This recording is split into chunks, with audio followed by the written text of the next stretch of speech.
He laughed while signing the divorce papers, thinking I was a penniless nobody. He slid a measly check across the table, mocking my low-paying job and telling me to disappear. But his smug smile froze forever when the judge opened a sealed envelope revealing my trillion-dollar secret, turning his ultimate victory into a financial nightmare that would destroy his entire life. My name is Stella.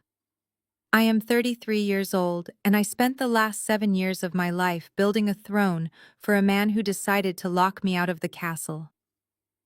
The heavy mahogany table in the divorce mediation room felt like a cold, unforgiving battlefield.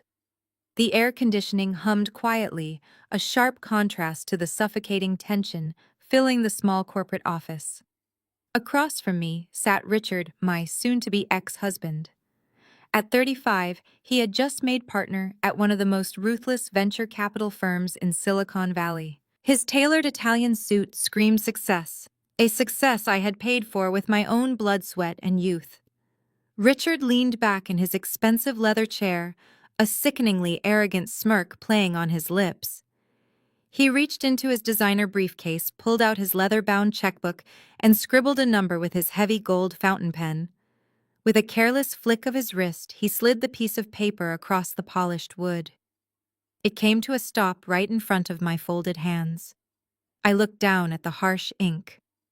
$5,000. Take the 5 grand, Stella. Richard said, his voice dripping with absolute condescension. Go rent a tiny studio apartment in some rundown neighborhood. I am being incredibly generous here. Let us be honest, with your pathetic little job gluing dusty pages together, you could work for the next 10 years and never see this kind of cash at once. Before I continue this story, let me know where you are watching from in the comments below. Hit like and subscribe if you have ever sacrificed everything for someone who completely underestimated your worth. Trust me, you will want to hear exactly how I made him regret every single word. You are dead weight to me now. Stella. Richard continued, completely ignoring his own lawyer, who shifted uncomfortably beside him. I am closing a $500 million funding round next week. I am stepping into the absolute highest elite circle of society. I cannot have a wife whose biggest career achievement is fixing moldy books in a basement archive. You embarrass me in front of my colleagues. You bring absolutely no value to my personal brand or my future. No value. The harsh words echoed in the quiet room. My mind flashed back to our mid-20s. While Richard was out networking at expensive steakhouses and studying for his Master of Finance, I was running on exactly 3 hours of sleep a night. I worked the early morning shift at a coffee shop, the afternoon shift at a local bookstore, and grueling night shifts entering data just to keep the lights on in our cramped one-bedroom apartment. I paid his expensive tuition. I ironed those cheap clearance rack suits he wore to his first interviews.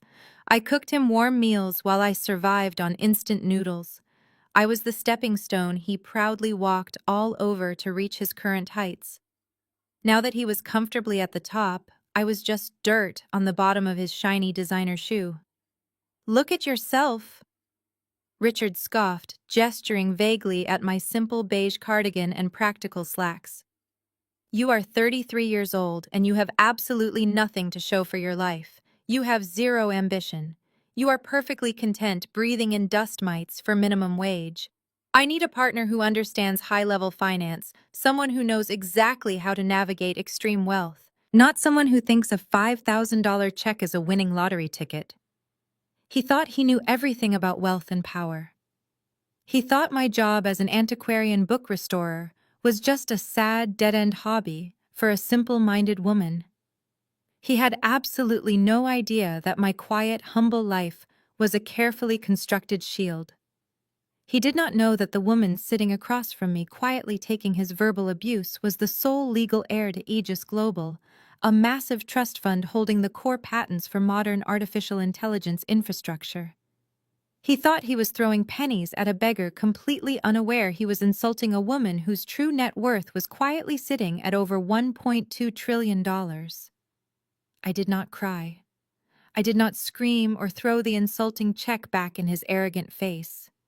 Instead, I calmly picked up the piece of paper, folding it neatly in half with slow, deliberate movements. I looked directly into Richard's eyes, dropping the pathetic facade of the heartbroken, abandoned wife.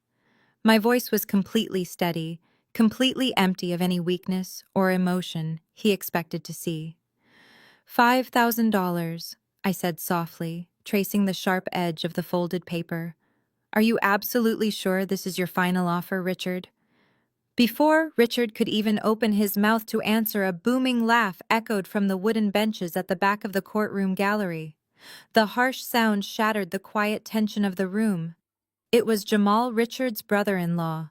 Jamal was a 32-year-old crypto broker who wore his sudden questionable wealth as loudly as his booming voice.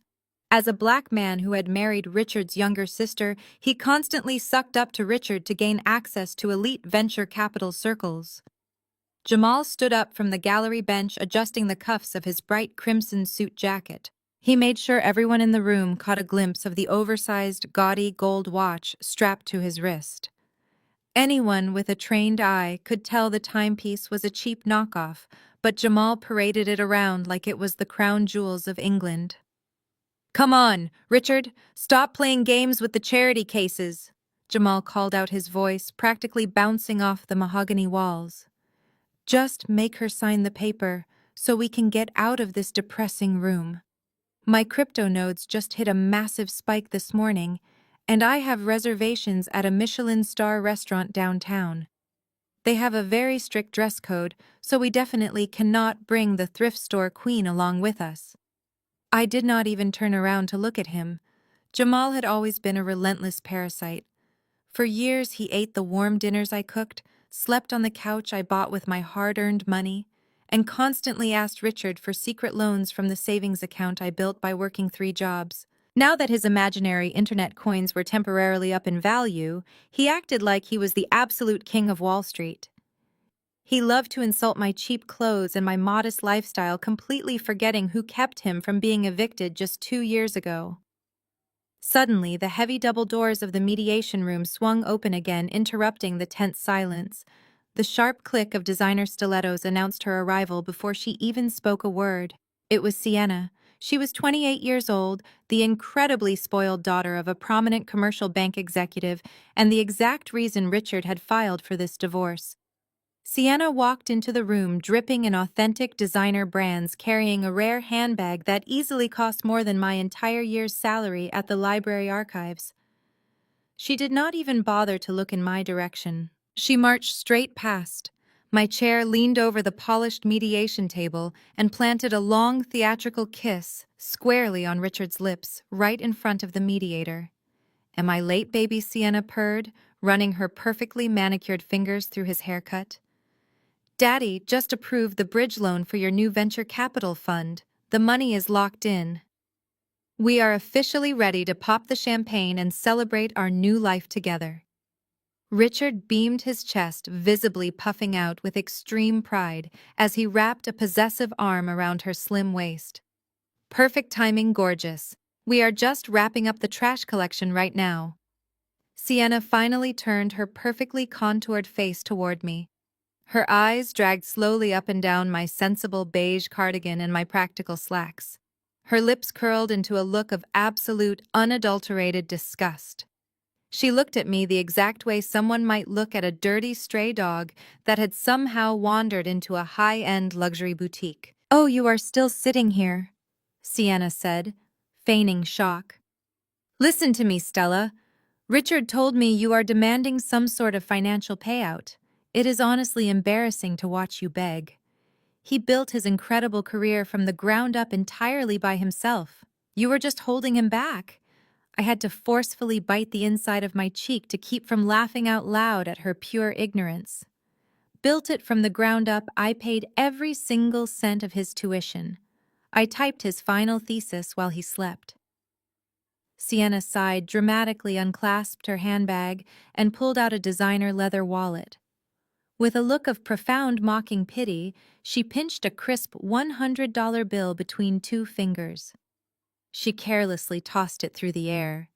It fluttered down slowly and landed directly on top of the insulting $5,000 check Richard had given me. "Take that and call a premium cab," Sienna sneered, crossing her arms. "Do not take the public bus today. You look depressed enough as it is. Just sign the divorce papers, take the handout, and let the real adults handle the big money." The room went dead silent. Richard smirked triumphantly. Jamal chuckled loudly from the back row. Even Richard's highly paid lawyer looked down at his legal pad, clearly uncomfortable but unwilling to stop his wealthy client from this cruel humiliation. They all waited for me to finally break down. They fully expected me to scream, to cry, or to storm out in a fit of pathetic, jealous rage. Instead, I reached out with a perfectly steady hand. I picked up the crisp $100 bill from the table. I smoothed out the wrinkled corners, folded it neatly in half, and slid it directly into the side pocket of my cheap beige purse. I looked slowly up at Sienna, offering her a calm, chilling smile that instantly made the arrogant smirk vanish from Richard's face.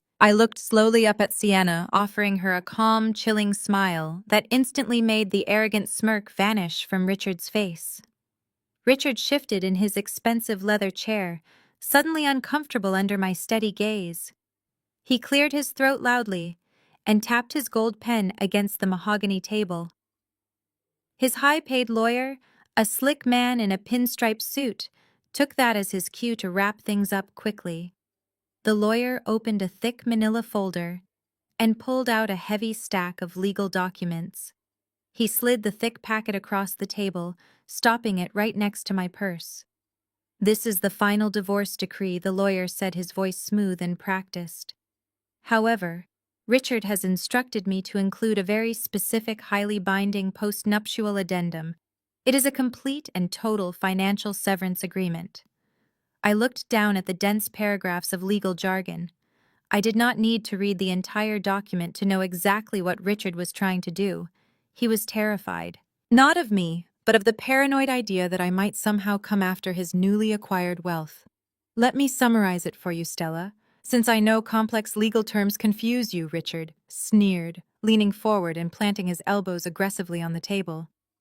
"This document states that you accept the $5,000 as a complete and final settlement, but more importantly, there is an ironclad clause right there on page 4. It states that both parties completely and permanently waive all rights to any current and future undiscovered assets." Jamal laughed from the gallery, slapping his knee hard. "Smart man, Richard. You always have to protect the bag from the leeches. You cannot let her drain your accounts." Richard nodded, his arrogance returning in full force as he puffed out his chest. "You see, Stella, my venture capital firm is just weeks away from closing a massive $500 million deal. We are securing a major anchor investment from a global tech conglomerate. When that happens, my personal net worth is going to skyrocket into the high 8 figures overnight. I know exactly how women like you operate. You sit back, contribute absolutely nothing, and then 10 years down the line, you try to drag me back into family court. You will claim you deserve a piece of my massive success just because you bought me cheap groceries in graduate school." Sienna wrapped her arms tightly around Richard's neck, resting her chin on his shoulder. "My daddy's bank is backing his whole fund," she said sweetly, glaring at me with pure venom. "Richard is going to be a titan of industry. We are making sure you can never ever try to claim a single penny of the billions he is going to manage. We want you legally locked out of his high-class future forever." I stared at the thick document. "Waive all rights to any current and future undiscovered assets." The wording was absolute. It was legally bulletproof in this state. If Richard signed this paper, he would completely and legally renounce any right to claim my hidden inheritance.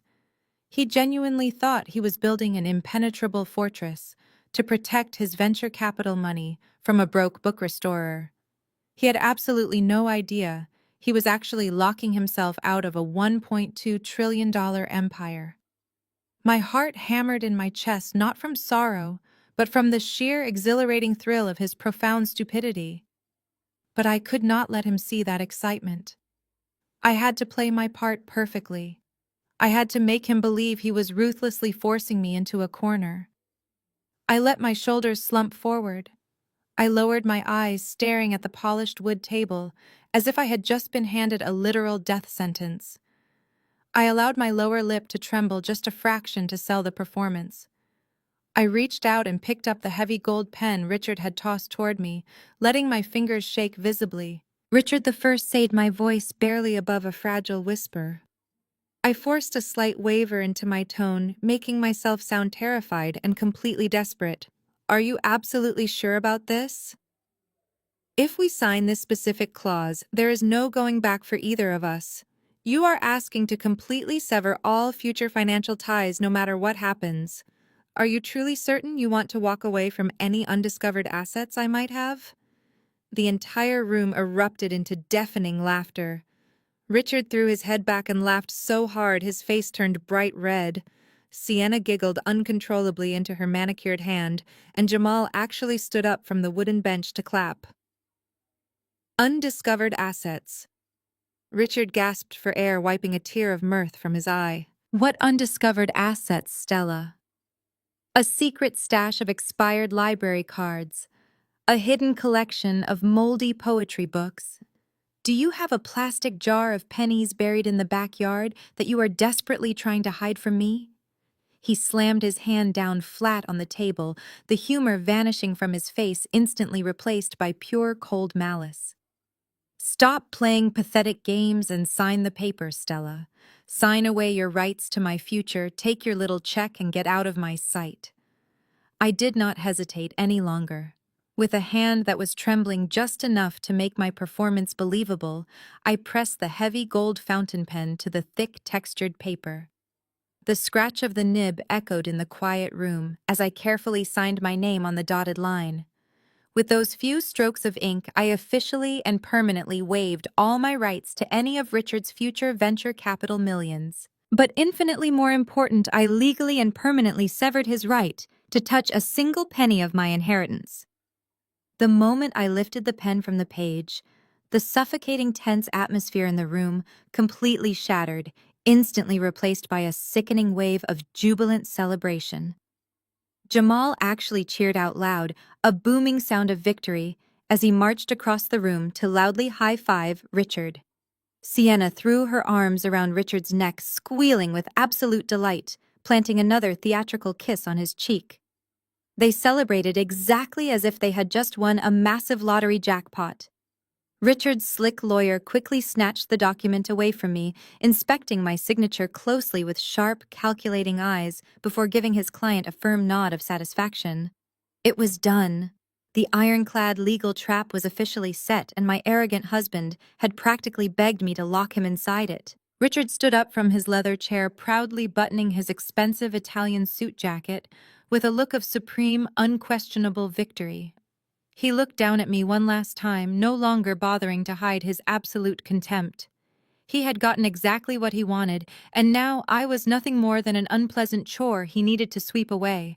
You have exactly 2 hours to get your trash out of my house. Stella? Richard ordered, his tone icy and utterly dismissive. I want every single one of those dusty old library books, your cheap thrift store clothes, and all your depressing little antique trinkets, gone before Sienna and I get back from our celebratory lunch. If there is so much as a single worn-out shoelace left behind in my pristine hallway, I am having the landscaping crew throw it directly into the neighborhood incinerator. Do you understand me? Pack your garbage and get out of my sight. I did not answer him. I did not give him the satisfaction of a reaction. I simply picked up my worn, beige purse, the one that now contained his insulting $5,000 check, and Sienna's thrown $100 bill, and stood up from the heavy mahogany table. I turned my back on the three of them, completely ignoring Jamal's loud, mocking goodbye, and Sienna's condescending giggle as she planned their luxury shopping spree. I walked out of the mediation room, my sensible shoes making quiet taps on the hardwood floor, and pushed through the heavy wooden doors into the busy courthouse corridor. I walked past the crowded benches of stressed couples and busy public defenders. I stepped into the elevator, staring blankly at the metal doors as they slid shut, blocking out the last remnants of my old life. The moment the elevator reached the ground floor and I stepped out onto the warm, sunlit courthouse steps, the fragile, heartbroken persona I had been wearing for months instantly melted away. I rolled my shoulders back, letting out a long, steady breath of fresh air. My posture straightened completely. The fake nervous trembling in my hands vanished immediately, replaced by a cold, calculating stillness. I was no longer the pathetic, abandoned wife, desperately clinging to a man who despised her. I was no longer the invisible book restorer who counted coupons just to buy groceries. I was Stella, the sole legal heir to the most powerful technology infrastructure conglomerate in the entire world. I reached into the hidden inner pocket of my purse. I completely ignored my cheap, cracked personal cell phone and instead pulled out a sleek, heavy custom-built encrypted device. It was a specialized piece of military-grade hardware that did not exist on any public market directly and securely linked to the highest levels of global finance. I pressed my thumb against the biometric scanner on the screen. The device glowed to life instantly, bypassing multiple security firewalls in a fraction of a second. I tapped a single highly classified contact name and brought the phone to my ear, listening to the secure line connect through heavily encrypted servers. The voice on the other end answered immediately, professional, sharp, and highly alert. "Good afternoon, Madam Chairwoman." I spoke clearly, my voice ringing with a newfound icy authority that Richard would have never recognized in a million years. "Mr. Sterling," I said, staring out at the busy city street, watching the oblivious crowds hurry past. "Richard just signed the future assets waiver.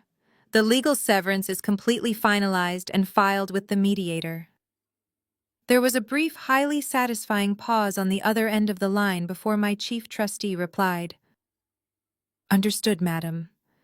We have been waiting for your green light, awaiting your final instructions." I smiled, a genuine predatory smile that promised absolute destruction. "Unlock the Aegis Global Trust," I commanded smoothly. "It is time to acquire his venture capital firm." I ended the call and slipped the encrypted phone back into the hidden pocket of my purse. The air felt lighter, as if a massive weight had finally been lifted from my shoulders. I hailed a standard city cab, giving the driver the address to the upscale suburban house Richard and I had shared for the last 5 years.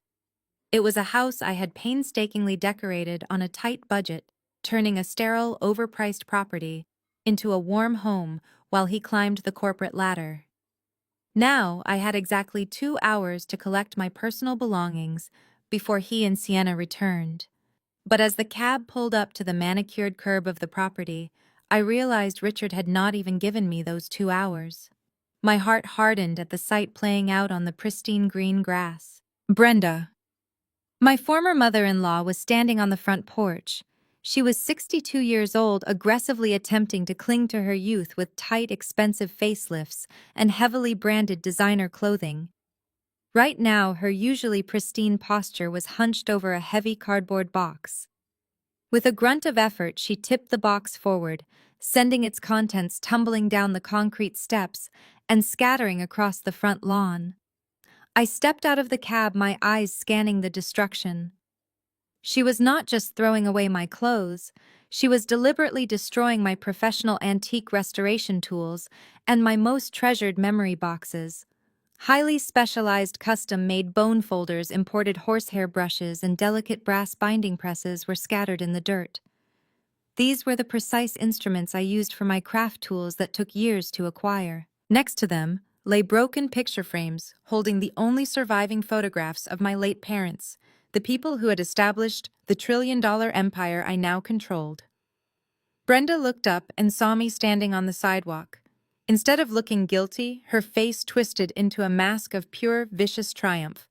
She wiped her hands on her expensive silk trousers and marched down the steps, kicking a delicate antique magnifying glass out of her way with the toe of her leather shoe. "Look who finally decided to show up!" Brenda sneered, her voice carrying loudly across the quiet suburban street. Richard called me from the courthouse. He told me you actually signed the waiver and took the $5,000 like a good little peasant. I came over immediately to make sure your absolute garbage was cleared out before Sienna arrives. We cannot have her breathing in the stench of your poverty. I walked slowly onto the grass, carefully stepping over my scattered tools. I looked at Brenda, remembering every single holiday dinner where she had intentionally seated me at the far end of the table. I remembered every backhanded compliment about my cheap clothes, and every time she had loudly lamented that her brilliant, handsome son had thrown his life away on an uncultured orphan. She had spent 7 years treating me like an embarrassing mistake because I did not have a wealthy father to fund Richard's ambitions. Sienna is a proper high-class woman, Brenda continued, placing her hands on her hips.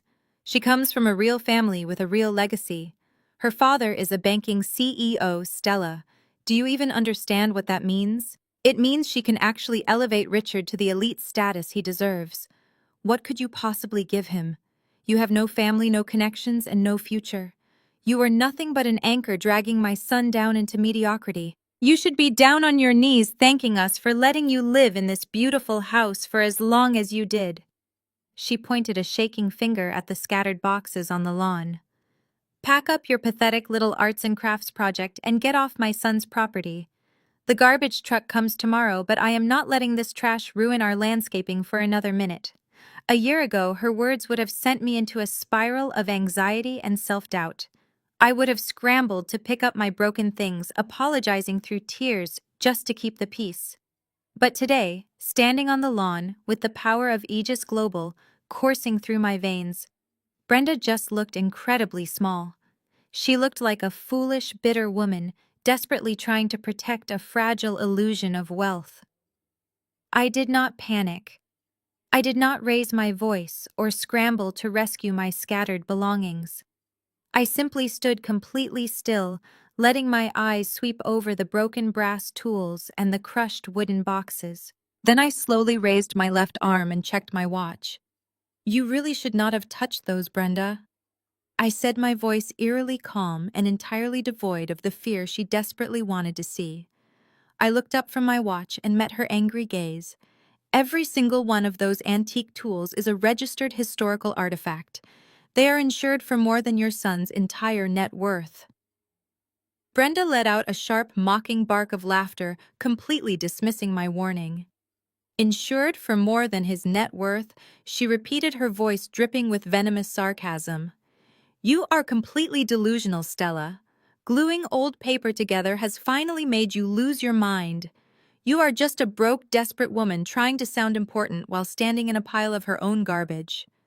Before I could respond to her ignorance, the aggressive roar of a high-performance engine shattered the quiet suburban atmosphere. A sleek, bright red Porsche convertible whipped around the corner and sped up the street, braking sharply before swerving directly into the driveway. The tires screeched against the pavement, stopping just inches from my scattered boxes. The driver's side door swung open, and Sienna stepped out, her designer sunglasses pushed up into her perfectly styled blonde hair. She looked around the front yard, her nose crinkling in absolute disgust, as if she had just stepped into a toxic waste dump. She slammed the car door shut, her high heels clicking loudly against the concrete as she walked over to join Brenda on the porch. What is taking so long? Brenda? Sienna whined, crossing her arms over her expensive silk blouse. Richard and I want to host a private dinner party tonight to celebrate the divorce, and I absolutely cannot have my guests looking at this depressing yard sale. I thought you said she was going to quietly pack her trash and leave. Brenda sighed heavily, playing the role of the exhausted, put-upon mother. I am trying, Sienna, dear. But you know how these lower-class people are. They always want to drag things out and cause a scene. She is standing here hallucinating about her dusty old tools being worth millions of dollars. Sienna let out a high-pitched, cruel giggle. She walked down the steps, stopping just a few feet away from me. She looked me up and down with that same expression of profound pity she had used in the courtroom. Listen to me very carefully, Stella Sienna said, pulling her sleek smartphone out of her designer handbag. I'm going to give you exactly 10 minutes to pick up your garbage and get off our property. If you are not gone by the time my phone timer goes off, I am calling the police and having you arrested for trespassing and harassment. I looked at her phone, then back up at her perfectly contoured face. Your property? I asked, keeping my voice completely level. Yes, my property, Sienna snapped back, her eyes flashing with pure arrogance. Richard and I are already finalizing the paperwork to sell this pathetic little starter home. We are upgrading to a $10 million mansion in the exclusive gated community across town. It has a 10-car garage, a private tennis court, and a wine cellar bigger than the apartment you are probably going to rent. You see, Stella, when you marry a man with real ambition, you get to live a real life. She took a step closer, lowering her voice into a vicious, triumphant whisper. You thought you could trap him, did you not? You thought playing the supportive wife would guarantee you a piece of his success. But you forgot one crucial detail. In the real world, money only respects money. My father is the chief executive officer of the largest commercial bank in the state. His bank is the primary financial backer for Richard's new venture capital fund. We hold all the cards. We have the capital, we have the connections, and we have the power. Sienna gestured broadly with her hand, encompassing the house, the luxury car, and herself. Together, Richard and my father are building a financial empire. They are completely untouchable royalty in the business world. And you, Stella, are just an annoying mosquito that we have officially swatted away. So hurry up and pack your little hobby kits before I have the cops drag you away in handcuffs. I stared at her, feeling a deep, thrilling sense of anticipation pooling in my stomach. She was bragging about her father's bank backing Richard's fund. She thought that made them invincible royalty. She had absolutely no idea that just 20 minutes ago, I had authorized Aegis Global to execute a hostile takeover of that exact same bank. They were not untouchable royalty. They were already bankrupt, and they did not even know it yet. Sienna unlocked her phone, her thumb hovering over the dial pad to call the local police. But before she could press a single number, a deep, heavy, rumbling sound echoed from the end of the street. It was not the high-pitched whine of a sports car. It was the heavy, intimidating growl of massive diesel engines. Sienna and Brenda both stopped talking, turning their heads to look down the road. 3 massive, jet-black, unmarked armored trucks turned the corner in perfect synchronization. They were military-grade vehicles, the kind used to transport gold reserves and highly sensitive state secrets. The convoy rolled slowly and deliberately up the quiet suburban street, the deep hum of their engines vibrating through the ground beneath our feet. Sienna frowned, taking a step back as the massive vehicles approached our driveway. "What on earth is that?" she muttered, her arrogant confidence momentarily slipping. The first armored truck did not pass by. Instead, it swung sharply into the driveway, its heavy, reinforced bumper stopping just inches away from the bright red paint of Sienna's expensive Porsche, completely blocking her car in. The second and third trucks parked along the curb, boxing the entire property in a solid, impenetrable wall of black steel. The heavy doors of the armored trucks swung open in perfect unison. Instead of standard moving company workers in dirty t-shirts and jeans, a team of 12 elite logistics professionals stepped out onto the pavement. They were all dressed in immaculate, tailored black suits with discreet earpieces, looking more like a specialized government security detail than a packing crew. They moved with absolute precision, their expressions completely unreadable as they assessed the perimeter of the property. Sienna let out a nervous scoff, her grip tightening on her expensive designer handbag. Brenda took a cautious step backward, suddenly looking very small on her own front porch. "What is the meaning of this?" Brenda demanded, her voice losing its previous venom and wavering with genuine uncertainty. "Are these your people?" "Sienna?" Sienna shook her head frantically, her perfectly manicured nails digging into the soft leather of her purse. "No, of course not. Why would my father send military trucks to a suburban neighborhood?" I ignored their panicked whispering. The lead logistics officer, a tall man with sharp features and a crisp white shirt beneath his suit jacket, walked briskly up the driveway. He did not look at Sienna's bright red Porsche.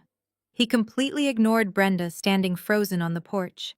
He walked straight past them, his polished shoes crunching softly on the concrete, and stopped precisely 3 feet in front of me. Without a single word of hesitation, the tall man bowed perfectly at a strict 90-degree angle. "Good afternoon, Madam Chairwoman," he said, his deep voice carrying a tone of absolute unwavering respect. "We apologize for the delay. Traffic on the interstate was slightly congested. Our preservation team is ready to secure your assets." I nodded, keeping my posture entirely straight and my expression neutral. "Proceed," I commanded softly. With a sharp hand signal from the leader, the rest of the suited team moved into action. They pulled heavy metallic cases from the back of the armored trucks. These were not cardboard moving boxes. They were high-tech, climate-controlled preservation vaults lined with impact-resistant foam, the exact kind used to transport priceless museum artifacts and crown jewels. The team members snapped on pristine white cotton gloves. They spread out across the lawn and began carefully lifting my scattered antique restoration tools from the dirt. One agent used a soft, specialized brush to gently sweep grass clippings off my brass binding press before placing it securely into a custom-molded foam slot. Another agent carefully gathered the broken picture frames containing photos of my parents, treating the shattered glass with the utmost reverence, as if handling ancient relics. They worked in absolute silence, treating every single item Brenda had called garbage with the highest level of professional care. For a long moment, Brenda and Sienna were completely paralyzed by shock. They stood on the porch with their mouths hanging open, watching men in expensive suits meticulously pack up old woodworking tools and dusty book covers. But then Sienna's brain scrambled to find a logical explanation.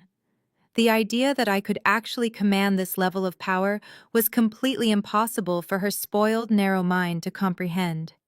She let out a loud, mocking laugh that shattered the quiet efficiency of the packing team.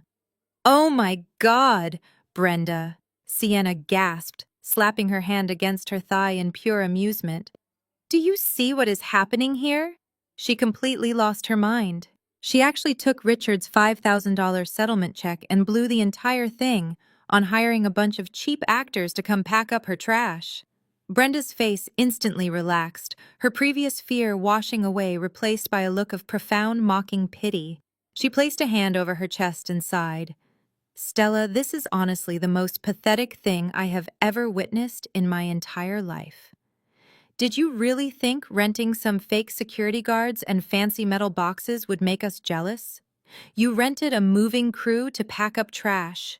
You are literally wasting the only money you have left in the world just to put on a fake show for us.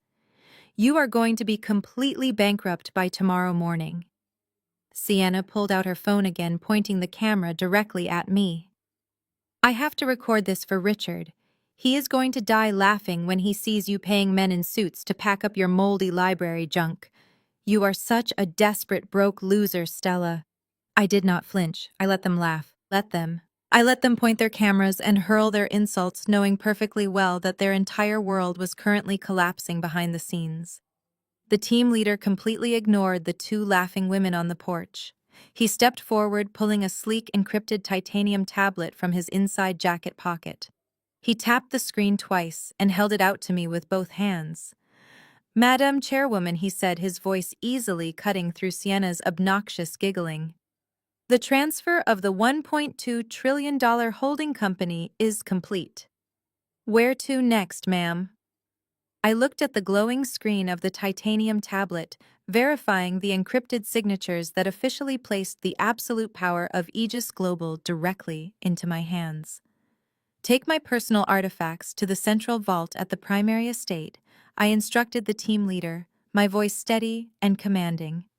"I will follow shortly." "Understood, Madam Chairwoman," he replied, bowing his head slightly before turning to coordinate his men. Sienna stopped giggling. She and Brenda exchanged confused glances, still desperately trying to convince themselves this was all an elaborate, pathetic prank paid for by my $5,000 divorce check.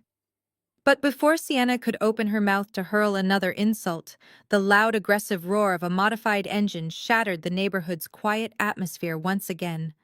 Richard's sleek black sports car turned the corner, closely followed by Jamal's gaudy yellow SUV. The two vehicles screeched to a halt right behind the blockade of military-grade armored trucks. The doors swung open, and Richard and Jamal stepped out into the street. They were both practically vibrating with arrogant, triumphant energy, completely oblivious to the heavy tension lingering in the air. Jamal was waving a thick, unlit cigar in the air, his loud voice booming across the lawn before he even reached the driveway. "I am telling you, Richard, we are officially in the big leagues now," Jamal shouted, clapping his brother-in-law hard on the shoulder. "My crypto mining servers just secured a massive exclusive hosting contract with Aegis Global Data Centers. Do you have any idea how much bandwidth that gives me? I am going to be minting internet gold while I sleep. We are going to be buying matching yachts by Christmas." Richard laughed aggressively, adjusting his expensive silk tie as he walked up the concrete path. "Matching yachts is just the beginning, Jamal. My venture capital firm is finally getting noticed by the absolute top tier. I actually got a call from an insider at Aegis Global this morning. Word on the street is that their mysterious new chairman just officially took over the entire trillion-dollar holding company today. I am currently pulling every single string I have to secure a private face-to-face meeting with him. If I can get the new chairman of Aegis to anchor my new fund, I will be the most powerful financial titan in the city." They were so blinded by their own greed and self-importance that they did not even process the scene playing out right in front of them until they reached the edge of the lawn. Richard stopped dead in his tracks, his eyes darting from the massive black armored trucks to the elite-suited men carefully packing my antique tools into high-tech preservation vaults. Jamal lowered his unlit cigar, a wide, mocking grin spreading across his face. "Well, well, well. What do we have here?" Richard let out a sharp, cruel bark of laughter. He looked at me, his eyes practically dancing with malicious delight. He completely ignored the high-end quality of the logistics team and jumped straight to the most insulting conclusion his narrow mind could formulate. "I knew it," Richard sneered, pointing an accusing finger at me. "I knew you were hiding massive, crippling debt from me, Stella. You finally defaulted on all those secret credit cards you used to buy this useless antique garbage, did you not? Look at this. The bank actually sent a high-end debt collection agency to forcefully repossess your pathetic little hobby kits. This is absolutely hilarious. Thank God I made you sign that future assets waiver today, or these repo guys would be coming after my venture capital money next." Jamal doubled over laughing, slapping his knee. "This is pure comedy. The thrift store queen is getting forcefully evicted by the repo man.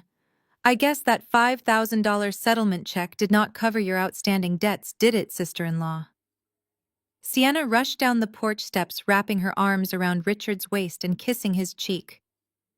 "Oh, baby, it is even more pathetic than that. She is completely delusional. She actually tried to tell my mother and me that these repo men were her personal employees. She is having a total mental breakdown." Richard sneered, looking me up and down with absolute disgust. "Pack up your repossessed trash and get off my lawn, Stella. I have a very important phone call to make to the Aegis Global Executive Board, and I cannot be distracted by your financial ruin." I did not defend myself. I did not correct his incredibly foolish assumption. I simply smiled, a cold, razor-sharp smile that made the arrogant grin falter on Jamal's face for a fraction of a second. Right on cue, a pristine, elongated black Maybach glided silently up the street, pulling to a smooth stop right beside the armored trucks. A driver in a crisp uniform stepped out and opened the heavy rear door for me. I walked past Richard, leaving him standing in the dirt with his new mistress. I stepped into the luxurious leather interior of the Maybach. Before the driver closed the door, I rolled down the tinted window and looked directly into Jamal's mocking eyes. I hope you read the strict termination clauses on those new server contracts, Jamal. I said, my voice eerily calm and precise. Jamal frowned, his thick cigar drooping slightly. What are you talking about? I let the tinted window roll up slowly, sealing me inside the quiet sanctuary of the luxury car. The engine purred to life, and as the Maybach pulled away from the curb, I left them standing in the shadow of the armored trucks, completely unaware that the mysterious chairman they were desperately trying to impress had just driven away. Back on the pristine suburban lawn, a brief, confused silence fell over the group as the black Maybach disappeared around the corner. Jamal stared down the empty street, his brow furrowed in sudden unease. What did she mean by termination clauses? He muttered, the unlit cigar dangling loosely from his fingers. Does she actually know someone at the server farm? Richard let out a loud, dismissive scoff, clapping Jamal on the back to break the tension. Are you seriously letting her get into your head, Jamal? She is a desperate, broke woman who just got evicted and dumped on the exact same day. She is completely losing her mind. She probably heard you talking about your crypto servers and just threw out some random business words to sound intimidating. It is pathetic, honestly. Sienna practically skipped back up the driveway, her designer heels clicking happily. Richard is right, Jamal. Do not let her ruin our mood. She is just a bitter ex-wife trying to cause drama because she has absolutely nothing else to live for. Brenda emerged from the front door of the house carrying a silver tray with 4 crystal flutes and an expensive bottle of imported champagne. Let us focus on what really matters, Brenda announced cheerfully, her previous fear of the armored trucks completely forgotten. We are officially rid of the dead weight. To my brilliant son, his beautiful new bride-to-be, and a future filled with absolute luxury.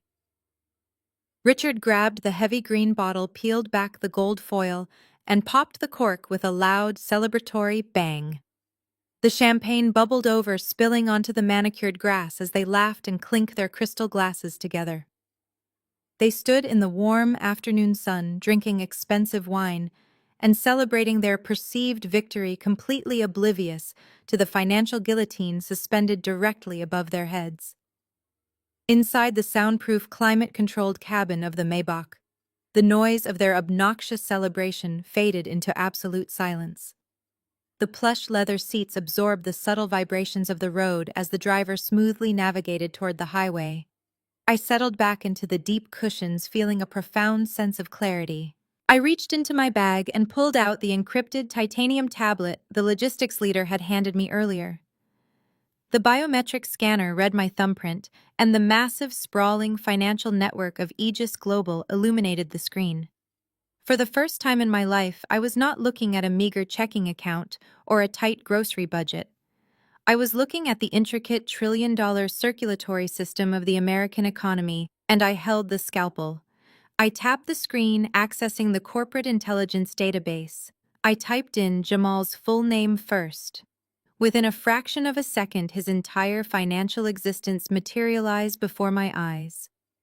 Jamal loved to brag about his massive crypto wealth, but the data told a very different, highly embarrassing story. His entire mining operation was built on massive, high-interest credit. He had rented premium top-tier bandwidth from Aegis Global data centers, gambling everything on a volatile coin spike. He did not actually own anything. He was just renting space in my digital house, and his contract included a standard immediate termination clause for high-risk accounts. If those servers went offline for even 24 hours, his leveraged trades would collapse, leaving him millions of dollars in debt. Next, I pulled up the financial dossier for Sienna's father, the powerful commercial bank executive she was so incredibly proud of. Sienna believed her family was untouchable royalty. But looking at the bank's internal ledgers, I saw a rotting foundation. Her father's bank was dangerously over-leveraged, having issued far too many high-risk loans to aggressive venture capitalists, exactly like Richard. To cover his tracks and maintain liquidity, her father had borrowed heavily from a massive anonymous institutional lender. I traced the corporate shell companies, hiding that institutional lender, peeling back the layers one by one until the ultimate parent company was revealed. It was Aegis Global. Sienna's father owed hundreds of millions of dollars directly to my trust. The very money Richard was relying on to launch his new venture capital fund was in reality my money. They had built their entire arrogant elitist empire on a financial fault line that I controlled. They thought they had starved me out of their castle, not realizing I owned the bank that held the mortgage to their entire reality. A cold, deeply satisfying smile spread across my face. I tapped the secure communication icon on the tablet connecting directly to the executive boardroom of Aegis Global. Mr. Harrison, my chief trustee, answered on the first ring. I have reviewed the relevant portfolios, Mr. Harrison. I said, my voice smooth and perfectly calm. The overlapping liabilities are exactly as I suspected. It is time to start cleaning house. Awaiting your orders, Madam Chairwoman, he replied. I looked out the tinted window of the Maybach, watching the city skyline approach. Initiate a massive margin call on Sienna's father's commercial bank. I commanded, my tone completely devoid of mercy. Demand the immediate repayment of all outstanding institutional loans before the end of the business day, and contact the server farms. Shut down every single one of Jamal's crypto mining nodes immediately due to a high-risk credit violation. Let us see exactly how they enjoy the weekend. By Monday evening, the fallout from my corporate commands had already begun to silently rip through their arrogant lives. I stood in front of a full-length mirror in the master suite of the Aegis Global Private Estate, adjusting the delicate diamond clasp of my custom-tailored emerald evening gown. It was a masterpiece of haute couture, completely unrecognizable from the sensible beige cardigans I wore just a few days ago. Tonight was Richard's grand coming-out party, a massive gala he was hosting at the most exclusive five-star hotel in the city to celebrate his new venture capital fund. I knew exactly how he operated. He had invited every single major player in the financial district, desperately hoping to court Aegis Global into becoming his primary anchor investor. He thought he was throwing a coronation. He had no idea he was actually hosting his own corporate funeral. I arrived at the hotel in the Maybach, bypassing the main entrance entirely. My security detail escorted me through a private service elevator directly up to the VIP lounge overlooking the grand ballroom. Below me, the party was in full swing. Crystal chandeliers cast a warm golden glow over the wealthy crowd. Waiters navigated through the room carrying trays of expensive caviar and imported champagne. From my vantage point on the balcony, I easily spotted Richard. He was standing near the center of the room, completely in his element, acting like an absolute king. He wore a crisp new tuxedo, laughing loudly and aggressively, shaking hands with older established billionaires, desperately trying to prove he belonged in their circle. Sienna was right by his side, practically glowing with smug satisfaction. She was draped in a silver sequined dress that caught the light with every step, her arm linked tightly with his.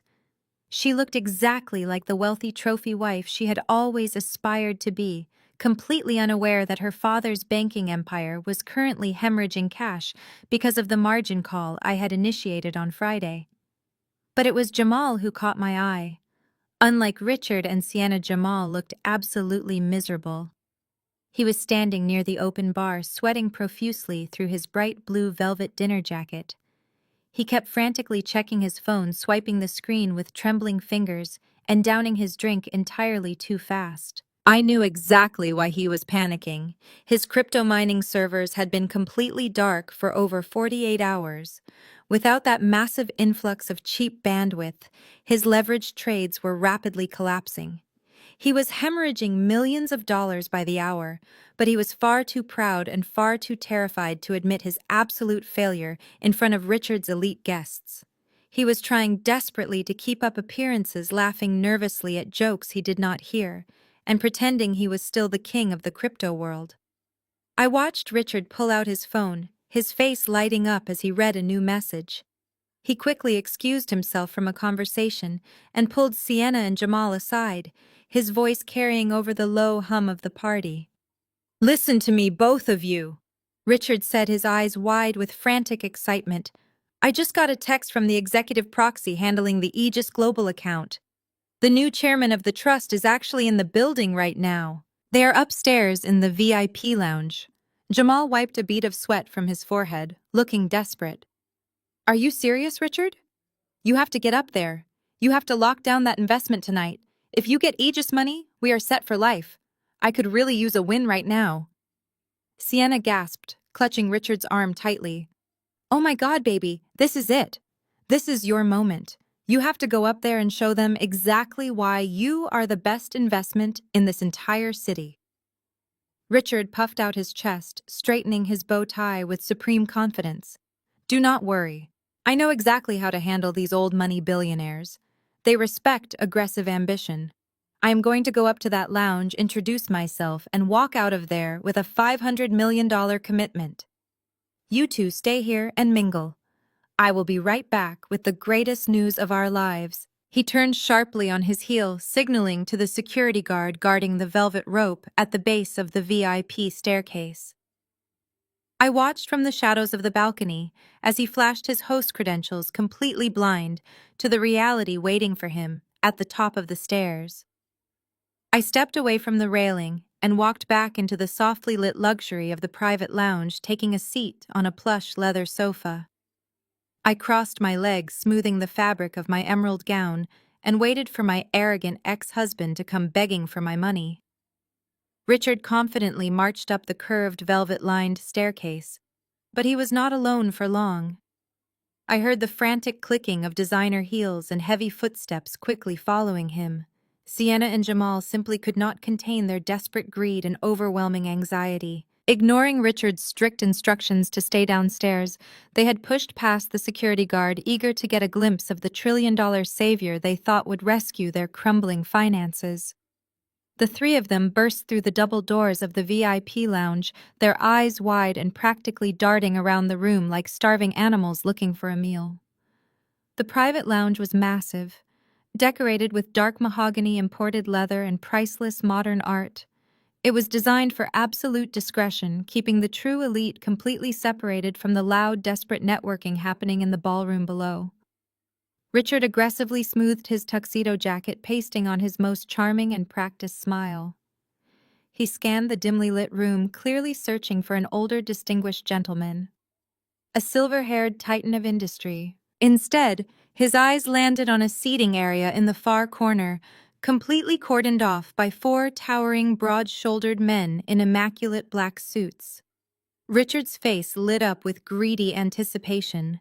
He nudged Sienna, pointing toward the heavy security detail. That has to be him, Richard whispered loudly, his voice trembling with excitement. Only a trillion-dollar chairman travels with that kind of personal muscle. Follow my lead and let me do the talking. He practically jogged across the expensive Persian rug, with Sienna and Jamal trailing closely behind him. As they approached the leather sofa, Richard cleared his throat, projecting his voice to sound confident and commanding. Excuse me, gentlemen, Richard said smoothly to my security detail. I am Richard, the host of tonight's gala and the founder of the venture capital fund you are currently evaluating. I received word that the chairman was interested in a private meeting. My guards did not move a single muscle. They stood like absolute statues, their cold eyes staring right through him. Frustrated by their silence, Richard took a bold step forward, trying to peer around the broad shoulders of my lead security officer to see the person sitting quietly on the sofa. I set my crystal champagne flute down on the glass coffee table with a soft, deliberate clink. I raised my hand slightly, giving my guards the silent signal to step aside. The imposing men parted perfectly down the middle, revealing me to my ex-husband and his panicked entourage. I remained seated, leaning back against the plush leather, my custom emerald gown draping elegantly over the cushions. The delicate diamonds at my throat caught the ambient light, sparkling with a quiet, undeniable power. Richard stopped dead in his tracks. The practiced, charming smile instantly melted right off his face, replaced by a look of sheer, unadulterated shock. His jaw actually dropped, Sienna let out a sharp gasp, her hands flying up to cover her mouth. Jamal blinked rapidly, rubbing his eyes as if he were staring at a mirage. For a long, deeply satisfying moment, the three of them were completely paralyzed by the sight of the woman they had thrown away, like garbage just 3 days ago, now dripping in wealth they could not even begin to comprehend. But Richard's shock did not last long. His narrow, arrogant mind simply could not process the truth staring him right in the face. Instead of realizing the immense danger he was in, his shock quickly curdled into violent, explosive rage. He genuinely believed his own twisted narrative. He thought I was still the pathetic, heartbroken book restorer who could not live without him. "Are you out of your absolute mind, Stella?" Richard hissed, his face turning an angry shade of red. "How did you get past the door staff? Did you actually take the $5,000 settlement check I gave you and blow it on renting a fake designer dress to sneak in here?" Sienna stepped forward, pointing a trembling finger at me. "You are completely psychotic, Stella. You followed us here. You are trying to ruin Richard's big night because you are insanely jealous of his success in our relationship." Richard stepped closer, his fists clenched aggressively at his sides. "I know exactly what you are doing," he spat, his voice echoing in the quiet lounge. "You thought you could sneak up here, corner me away from the crowd, and beg me to take you back. You thought if you dressed up and hired some fake bouncers, I would suddenly realize what I threw away. You are absolutely pathetic. I am closing a $500 million deal tonight with Aegis Global. I am about to be a titan. I will give you exactly 5 seconds to walk out of this hotel before I have the real security drag you out by your hair and have you arrested for stalking." Jamal tried to laugh, but his voice cracked, betraying his absolute panic over his failing servers. "Yeah, go home, Stella. You are embarrassing yourself in front of the real money." I did not flinch. I did not raise my voice or try to defend myself against their ridiculous accusations. I simply picked up my crystal flute, took a slow, elegant sip of the expensive vintage champagne, and looked Richard directly in his furious eyes. "I belong in the VIP lounge, Richard," I said, my voice dripping with cold, terrifying authority. "The real question is, who let a mid-level fund manager like you up here?" Richard stood completely frozen, his mouth opening and closing as his brain struggled to process my words. But Jamal, who had been sweating through his velvet jacket all evening, suddenly snapped under the immense pressure of his failing finances. He stepped around Richard, his face twisted in an ugly, desperate snarl. He held a full crystal glass of dark bourbon in his right hand. He looked at my pristine, custom-tailored emerald gown, and his eyes lit up with a petty, vindictive rage. "Who do you think you are talking to?" Jamal barked, his voice loud and erratic. "You think you can rent a shiny dress and suddenly talk down to us? You are nothing, Stella. Let me help you take off that fake costume right now." With a sudden, violent motion, Jamal threw his arm forward, aiming to launch the sticky, dark liquor directly onto my chest. But he did not even make it halfway.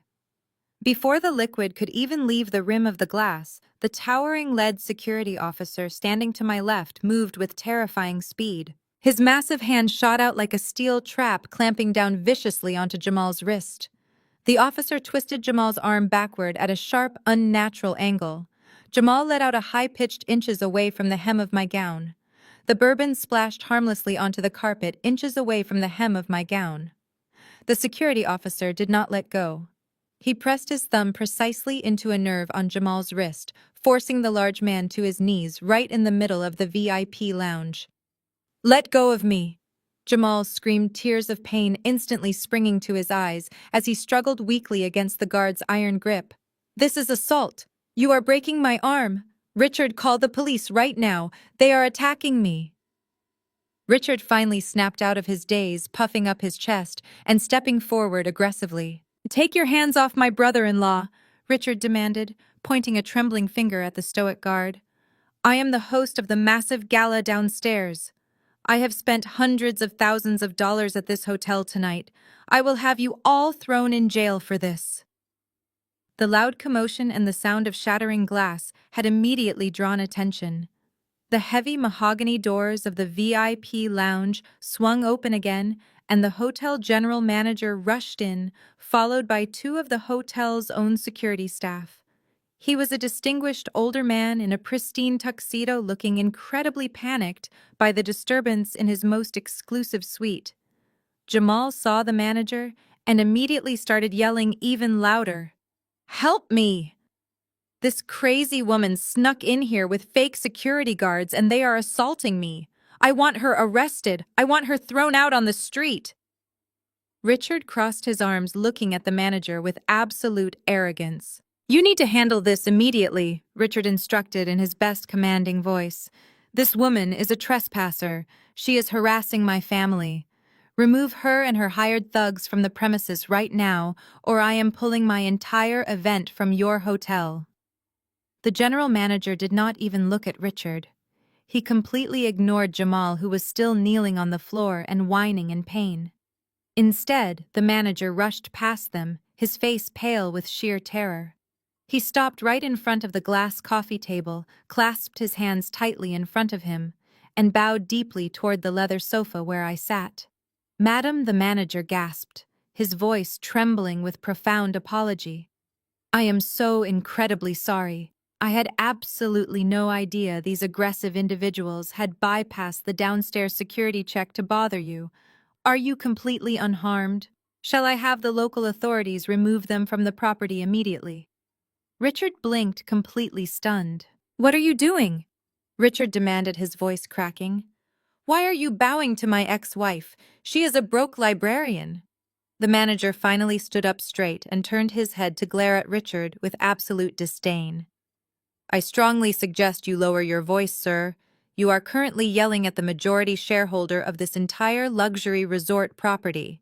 If she wishes it, your little party downstairs will be shut down, and you will be permanently banned from every single one of our global locations." A heavy, suffocating silence fell over the small group. Jamal stopped whining.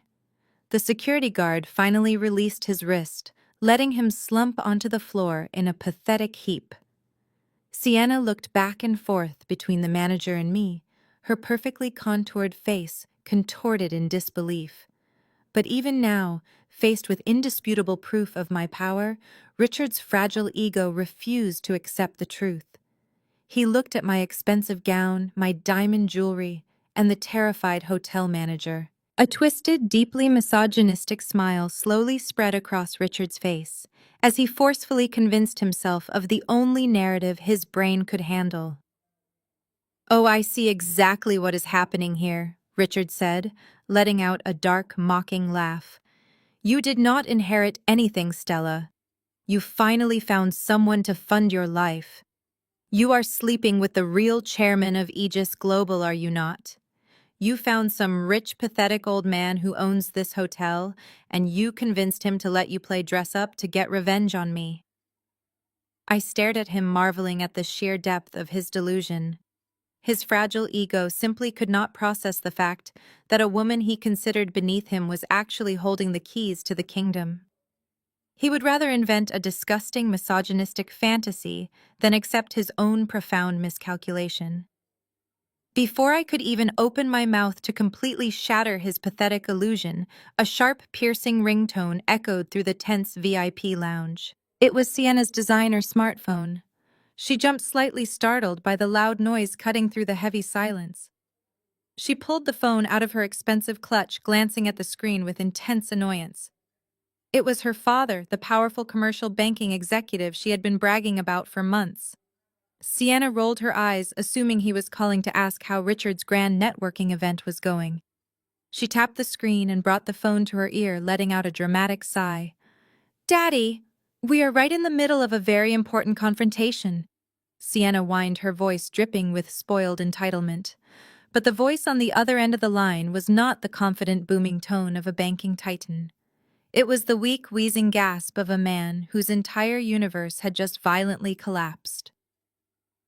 Through the quiet hum of the lounge, I could faintly hear the chaotic sounds of medical monitors blaring and sirens wailing in the background. Sienna's annoyed expression vanished instantly, replaced by a mask of sheer, unadulterated terror. The blood completely drained from her perfectly contoured face, leaving her pale and trembling. "What do you mean you are in an ambulance?" Sienna screamed, her voice cracking hysterically. "What do you mean the bank is gone?" "Daddy, please slow down. I cannot understand you." The entire room watched in stunned silence as Sienna fell apart. She clutched her head, the designer phone pressed tightly against her ear as she listened to the horrifying details of her father's massive downfall. He was suffering a severe heart attack. His commercial bank, the untouchable financial fortress she had built her entire fake identity around, had just been completely gutted. An anonymous institutional lender had suddenly executed a hostile takeover, buying out all of his toxic debt and demanding immediate total repayment in cash. Federal agents from the Financial Crimes Division were currently raiding his corporate headquarters, seizing assets and preparing sweeping fraud charges. Sienna dropped her phone. It bounced off the thick Persian rug, the screen cracking instantly. She collapsed to her knees, completely ruining the hem of her silver-sequined dress. She grabbed Richard by his tuxedo jacket, digging her manicured nails into the expensive fabric, pulling him down toward her. "Richard, you have to help us." Sienna sobbed, her makeup running down her face in dark streaks. "Aegis Global just destroyed my father. They bought all his debt and called in the loans. He is bankrupt. He is going to federal prison. You have to use your new venture capital fund to bail him out. You have to save my family right now." Richard stood completely paralyzed, staring down at the hysterical woman clinging to his legs. He did not reach down to comfort her.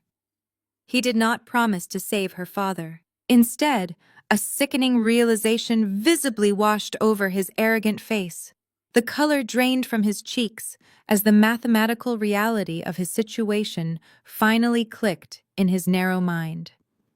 His new venture capital fund, the massive financial vehicle he had paraded around all night, did not actually have any liquid cash yet. It was entirely backed by promises and bridge loans from one single source. That source was Sienna's father's bank. If the bank was completely bankrupt and seized by federal agents, Richard's accounts were instantly frozen.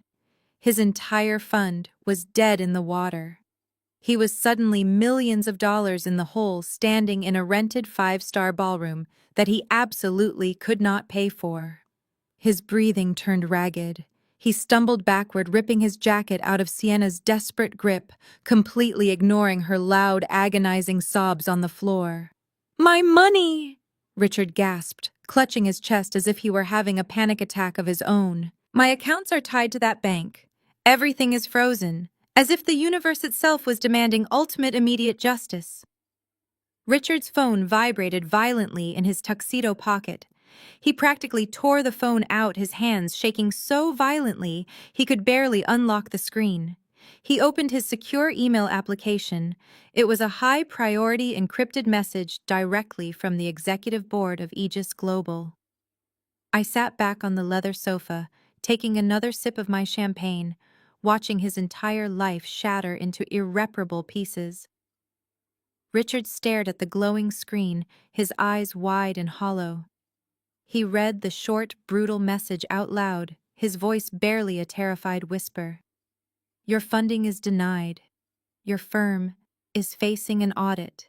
The chairman will see you tomorrow at the final divorce asset division hearing. Your funding is denied. Your firm is facing an audit. The chairman will see you tomorrow at the final divorce asset division hearing." The words hung in the air, heavy and absolute. Richard stared at his phone as if it had burned his hand. He read the sentence again, his brain failing to comprehend the magnitude of the disaster. Jamal scrambled over to look at the screen. Sienna was still on the floor, gasping for air between heavy sobs, her ruined makeup smudged across her cheeks. The three of them formed a pathetic tableau of sudden ruin. Their entire financial lives, the arrogant foundations they had built their identities upon, were collapsing simultaneously. It was a perfectly synchronized demolition, yet none of them had the intelligence to connect the destruction to me. They were entirely oblivious to the fact that the architect of their demise was sitting just 10 feet away, peacefully finishing a glass of vintage champagne. I set my empty crystal flute on the glass table. Without saying a word, I stood up. My security detail instantly formed a protective wall around me, guiding me toward the private exit. Richard, Jamal, and Sienna were too consumed by their own panic to even notice me leaving. They were drowning. I walked out of the VIP lounge, stepped into the private elevator, and left them to suffocate in the wreckage of their own greed. The rest of their night was a frantic, miserable blur of absolute desperation. According to the security reports my intelligence team forwarded to me later, Richard did not even go downstairs to cancel his own party. He abandoned his elite guests in the grand ballroom and fled the hotel through a service corridor. The three of them retreated to Richard's house, locking themselves in his home office to begin a marathon of frantic phone calls. Jamal spent hours screaming at customer service representatives trying to get his crypto nodes back online. Every single operator told him the exact same thing. His account was permanently flagged for high-risk credit violations, and his bandwidth contract was terminated. His digital wallets were rapidly draining as his leveraged positions were forcibly liquidated. By 3 a.m, Jamal's net worth was effectively zero. He threw his phone against the wall, shattering it into pieces. Sienna paced the floor barefoot, frantically trying to contact her father's legal team. She finally got through to a junior associate who delivered the crushing reality. Federal agents had frozen all of her family's personal accounts. Her credit cards were already declined. The $10 million mansion she and Richard were supposedly buying was off the table. The associate warned her that her luxury sports car was technically a corporate asset and would be repossessed by noon. She was officially cut off left with nothing but the designer dress she was wearing. Richard aggressively dialed his own firm's compliance officers, desperately trying to find a loophole to unfreeze his venture capital accounts. He called investors begging for emergency bridge loans, but word of Sienna's father's arrest had already spread through the financial district like wildfire. Nobody would ever touch Richard. He was financially radioactive. His firm was facing a federal audit, and his professional reputation was completely destroyed in a matter of hours. As the sun began to rise over the city, casting a cold morning light into the messy home office, the three of them sat in absolute defeat. They were exhausted, terrified, and staring at total bankruptcy. But Richard, driven by a toxic combination of massive ego and pure delusion, refused to accept reality. He picked up his phone and stared at the email from Aegis Global one more time. His bloodshot eyes scanned the final sentence. "The chairman will see you tomorrow at the final divorce asset division hearing." A twisted, desperate spark of hope suddenly ignited in Richard's eyes. He stood up, straightening his wrinkled tuxedo shirt. He looked at Jamal and Sienna, his voice trembling with manic conviction. "Listen to me," Richard said, pacing the room with renewed energy. "Do you not see what this means? The chairman of Aegis Global is coming to my divorce hearing personally. Why would a trillion-dollar titan waste his time at a family court unless he was planning a massive corporate restructuring? He knows my fund is tied up in the bank. He is stepping in to take control of the assets directly through the divorce settlement to bypass the federal freeze. This is a loyalty test. If I can walk into that courtroom today, look the chairman in the eye and impress him with my financial strategy, I can convince him to bail out the bank, restore the servers, and fully fund my firm. I can save all of us right now." The next morning arrived with a bright, unforgiving sunlight that perfectly highlighted the dark, exhausted circles under their eyes. Richard, Sienna, and Jamal walked up the wide, concrete steps of the downtown courthouse. They were dressed in their absolute best designer clothing, desperately trying to project an aura of untouchable wealth and power. But beneath the expensive Italian fabrics and the heavy layers of Sienna's hastily reapplied makeup, they looked like cornered animals. Their arrogant facades were cracking under the immense crushing weight of their impending financial ruin. Brenda was waiting for them near the metal detectors in the main lobby. Unlike the other three, Brenda had slept perfectly fine. She was completely oblivious to the catastrophic events that had unfolded during the night. She wore a bright pink tailored suit and clutched a designer handbag, looking around the crowded public lobby with a deeply exaggerated expression of disgust. "It is about time you all got here," Brenda complained loudly, her shrill voice echoing off the marble walls and drawing annoyed glances from passing attorneys. "I cannot stand breathing the air in this dreadful place. Richard, you need to make this quick, and I want you to specifically demand that Stella pays for every single cent of your legal fees. After that ridiculous stunt she pulled at your gala last night, parading around in a rented dress with her new sugar daddy security team, she needs to be punished financially. Squeeze that little library mouse for everything she has left." Richard did not have the energy to explain the massive federal bank raid or the frozen venture capital accounts to his mother. His mind was entirely consumed by his desperate delusional fantasy regarding the Aegis Global chairman. He stopped in the middle of the hallway, turning to face a large reflective glass window to aggressively adjust his expensive silk tie. He checked his reflection, practicing his most confident, commanding smile. "Do not worry about the legal fees," Mother Richard said, his voice carrying a manic, fragile edge. "Stella is entirely irrelevant now. Today is not about her or her pathetic little attempts to make us jealous. Today is about securing our empire." He turned to Sienna, who was chewing nervously on her manicured thumbnail, and grabbed her firmly by the shoulders. "Listen to me very carefully," Richard whispered fiercely, his eyes wide and wild. "We walk into that courtroom holding our heads high. We show zero weakness. The chairman of Aegis Global is a shark, and he wants to see if I have the blood to swim in his waters. He orchestrated this entire court meeting to bypass the federal freeze and fund my firm directly. Once I shake the Aegis chairman's hand, we will be billionaires by lunchtime. And Stella will be scrubbing toilets to pay off the debt from that ridiculous dress she rented." Jamal wiped a bead of sweat from his forehead, nodding rapidly. "Just get the money, Richard. Just get the money so I can get my server nodes back online before I lose my house." The group made their way down the long, echoing corridor to the assigned family court chamber. They pushed through the heavy wooden double doors and stepped into the quiet room.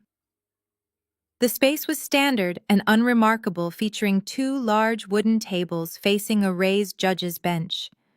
The room was currently empty. I had not arrived yet, and neither had the mediator. Richard let out a loud, arrogant scoff, taking his seat at the respondent's table. He leaned back in his chair, draping his arm casually over the backrest. "Look at this!" Richard mocked, gesturing to the empty table beside them. "She is probably too terrified to even show up. She knows her little charade is over." Sienna sat closely beside him, taking a deep breath and trying to arrange her face into a look of sophisticated calm. Brenda and Jamal took their seats in the gallery benches right behind them. They waited in the tense silence, their eyes locked eagerly on the heavy wooden doors at the front of the room, expecting a wealthy older billionaire to walk through and hand them the keys to the world. The heavy brass doorknob finally turned. The heavy wooden doors swung open wide. Richard instantly shot up from his chair, buttoning his suit jacket and pasting on his most charming, aggressive business smile, ready to greet his savior. But the smile froze instantly on his face. The person walking through the door was not a corporate billionaire, and it was certainly not the standard family court mediator they had seen just a few days prior. It was the Chief Justice of the state Supreme Court. He was an incredibly imposing man, with stark white hair and a deeply serious expression, wearing his heavy black judicial robes.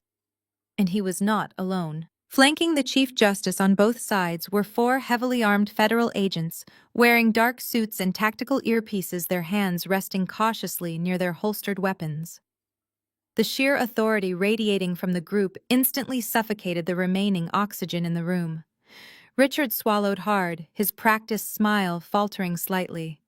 But his delusional ambition quickly overrode his common sense. His desperate mind instantly rationalized the intense situation. He assumed the federal agents were simply there to provide top-tier security for the incoming billionaire chairman he was so eager to meet. He quickly smoothed his tie again, practically vibrating with nervous energy. The Chief Justice walked past the standard wooden tables and took his seat at the elevated wooden bench, his face completely unreadable. The federal agents silently fanned out, securing the entire perimeter of the courtroom. Two of the heavily armed men took positions flanking the heavy wooden doors, while the other two marched to the front. They stood like immovable stone statues behind an empty, high-backed leather chair positioned directly in the center of the room. This was a new addition. A chair that had not been there during our initial mediation. It was clearly a VIP seat, an imposing throne reserved specifically for the Aegis Global representative. Richard stared at the empty leather chair with absolute reverence.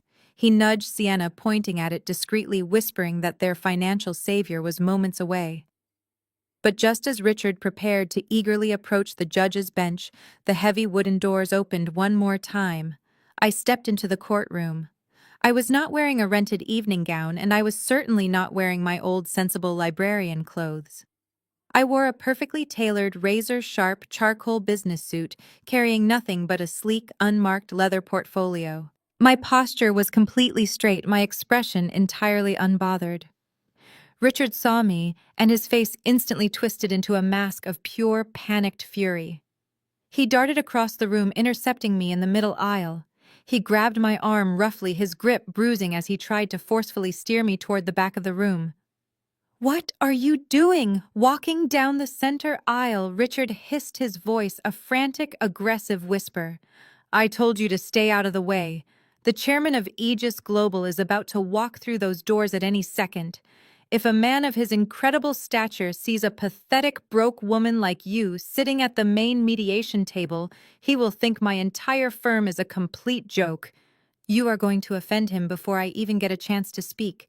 You are going to ruin my one chance to save my venture capital fund and get my accounts unfrozen. Go sit in the absolute back row with my mother, or better yet, turn around and leave the building right now." I stopped walking. I looked down at his hand, aggressively gripping my sleeve.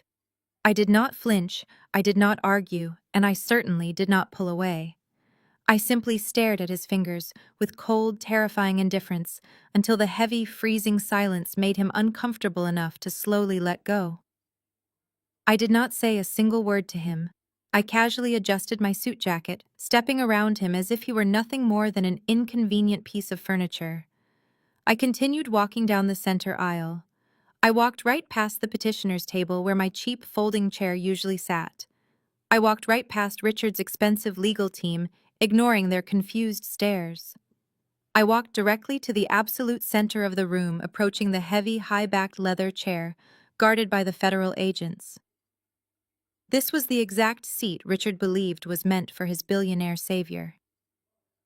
I calmly pulled the heavy chair out, smoothed my suit trousers, and sat down directly in the center VIP position. I placed my unmarked leather portfolio on the polished mahogany table in front of me, folded my hands perfectly still, and looked up at the Chief Justice. The entire courtroom froze. The silence was so absolute, you could hear the subtle ticking of the wall clock. Richard's brain completely short-circuited. He stared at me sitting calmly in the absolute seat of power, flanked by federal security, and his fragile, desperate ego violently snapped. He completely lost whatever tiny fraction of composure he had left. "Get out of that chair right now!" Richard screamed, his voice echoing violently off the high ceilings as he lunged forward, his face turning a dark, dangerous shade of purple. "That seat is reserved for the Aegis chairman. You are going to get us all thrown in federal prison." He did not even make it 2 steps. Before Richard could get anywhere near my table, the 2 federal agents standing directly behind my chair stepped forward simultaneously. They moved with terrifying, synchronized precision, placing their hands firmly on the grips of their holstered weapons. "Step back immediately, sir." The lead agent barked, his voice, carrying the lethal, unquestionable authority of the federal government. "Take one more step toward the chairwoman, and you will be forcefully detained." Richard froze mid-step, the angry red color instantly draining from his face, as the reality of the federal agent's lethal threat washed over him. He stared at the hand resting firmly on the holstered weapon, his arrogant chest suddenly heaving with panicked breaths. He slowly raised his hands in a gesture of surrender and took 3 deliberate steps backward. He stumbled slightly as he retreated to the respondent's table, practically falling into the cheap wooden chair next to Sienna. He tugged nervously at his collar, his eyes darting frantically around the room, desperately trying to construct a narrative that made sense to his massive ego. He simply could not accept that the federal agents were protecting me. His brain immediately twisted the agent's warning. He convinced himself the guard had sarcastically called me chairwoman to mock my arrogant seating choice, or that I was simply keeping the seat warm for the real billionaire who was about to walk through the doors. Before Richard could open his mouth to complain about the rough treatment, the Chief Justice leaned forward over the elevated wooden bench. He raised his heavy wooden gavel and brought it down with a thunderous, deafening crack. The sharp sound echoed violently off the high ceilings, instantly silencing the lingering murmurs from Richard's legal team and completely commanding the absolute attention of every single person in the room. This court is now in session. The Chief Justice announced, his deep, gravelly voice radiating an unquestionable, terrifying authority. I advise everyone in this room to remain seated and remain completely silent. Any further outbursts or aggressive movements will result in immediate federal detainment. The Chief Justice adjusted his reading glasses and looked down at the thick stack of highly classified documents resting on his bench. He did not look at Richard's expensive divorce lawyer. He did not acknowledge the trivial family court paperwork that had brought us here. Instead, he folded his hands together and delivered the words that would officially rewrite the entire financial landscape of the country. Let the record show that the standard dissolution of marriage proceedings formally scheduled for this morning have been officially superseded by federal jurisdiction, the Chief Justice declared smoothly. We are no longer conducting a simple family court settlement. This hearing has been legally repurposed. By direct order of the federal judiciary, we are here today to execute a binding mandate regarding the unsealing and complete transfer of the Aegis Global Trust, exactly as required by the late founder's ironclad will. A collective gasp rippled through Richard's side of the room. Sienna gripped the edge of the table, her knuckles turning completely white. Brenda leaned forward in the gallery, her eyes wide with greedy anticipation. But it was Richard who reacted the most dramatically. Despite the fact that his venture capital firm was currently frozen, his mistress's father was facing federal prison, and I was sitting directly in the center VIP chair flanked by armed guards.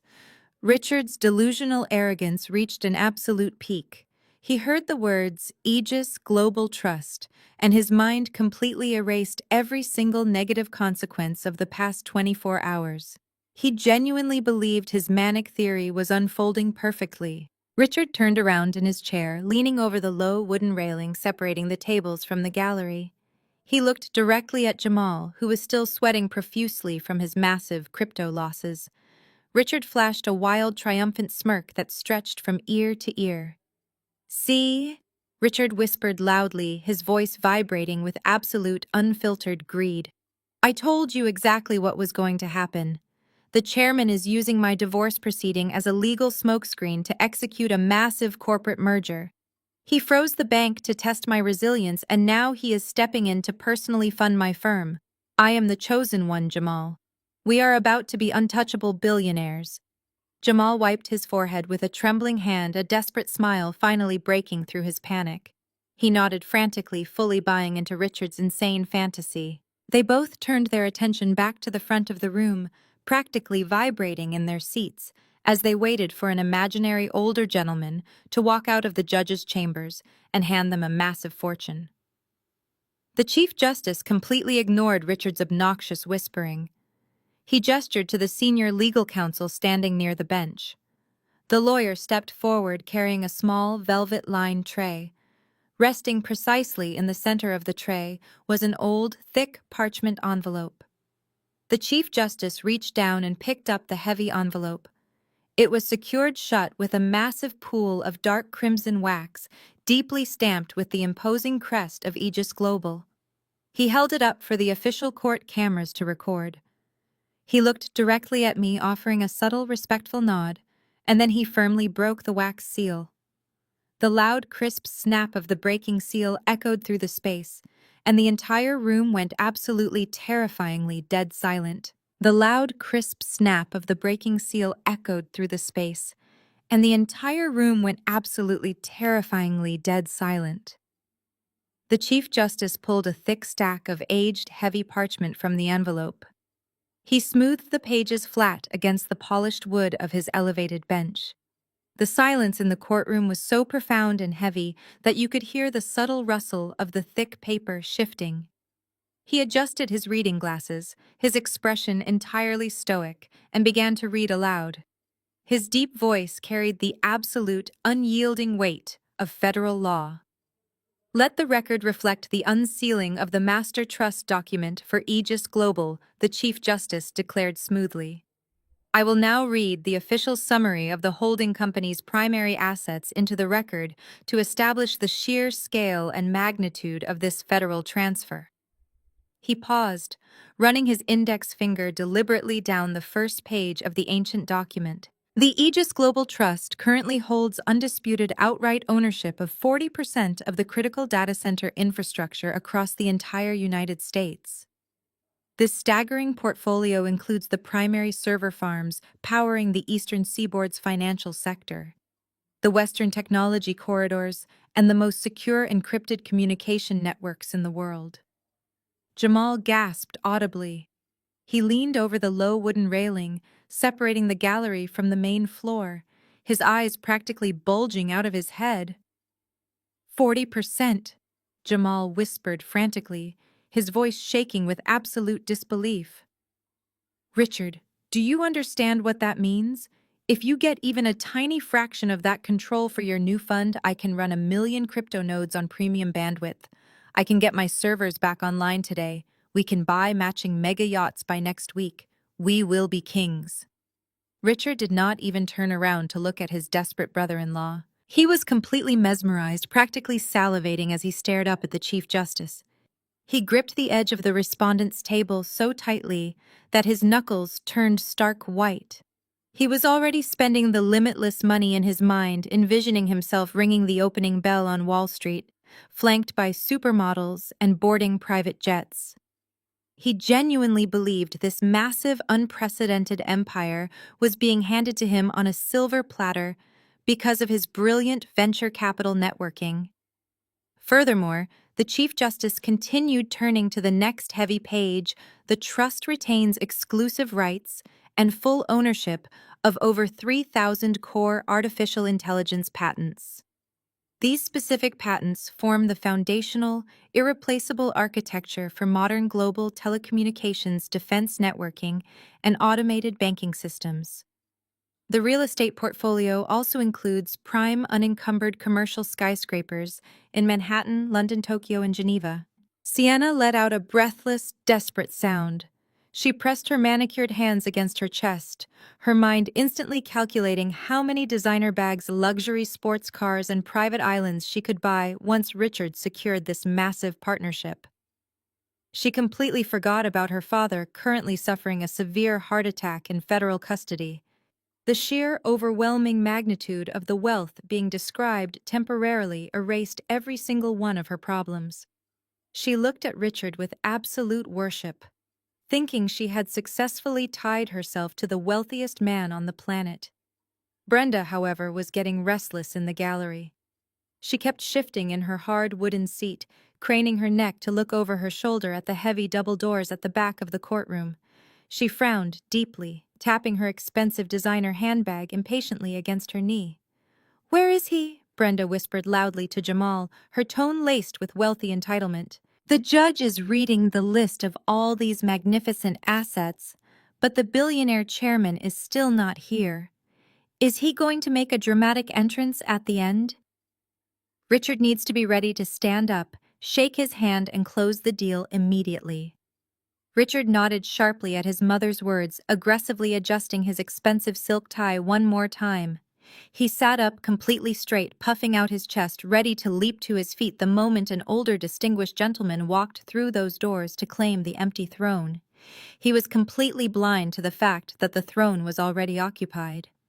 The combined market valuation of these physical assets, intellectual property, and liquid capital reserves, the Chief Justice announced, his voice echoing with absolute finality, is currently verified at $1.2 trillion. $1 trillion. The massive number hung in the air heavy and almost completely incomprehensible to the human mind. It was not just extreme wealth, it was world-altering power. It was the kind of money that could buy and sell entire governments without blinking. The Chief Justice slowly lowered the heavy parchment. He stacked the papers neatly on his bench, aligning the edges with meticulous precision. He took off his reading glasses and folded them slowly. He did not look at the heavy wooden doors at the back of the room. He did not look at Richard's eager, salivating face. The Chief Justice looked directly at the center of the room. He looked past the two armed federal agents, focusing his sharp, intelligent gaze entirely on me. Richard noticed the judge's shifting gaze. He frowned deeply, his arrogant, greedy smile faltering slightly as he realized the Chief Justice of the State Supreme Court was looking right at the woman he had just divorced and tossed onto the street. As explicitly stipulated in the founding documents, the Chief Justice said, his voice softer now, but carrying a profound, unquestionable respect. The total transfer of this monumental trust was completely contingent upon two specific conditions.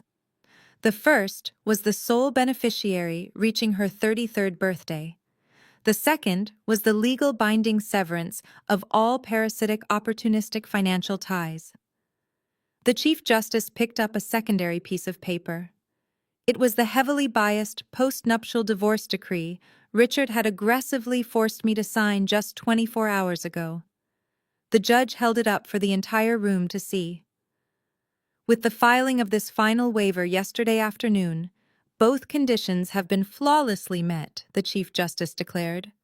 He looked directly into my eyes, and to the absolute horror of everyone sitting at the respondents' table, the highest-ranking judge in the state slowly bowed his head. As stipulated upon her 33rd birthday and the legal severance of all parasitic ties, the sole beneficiary is recognized.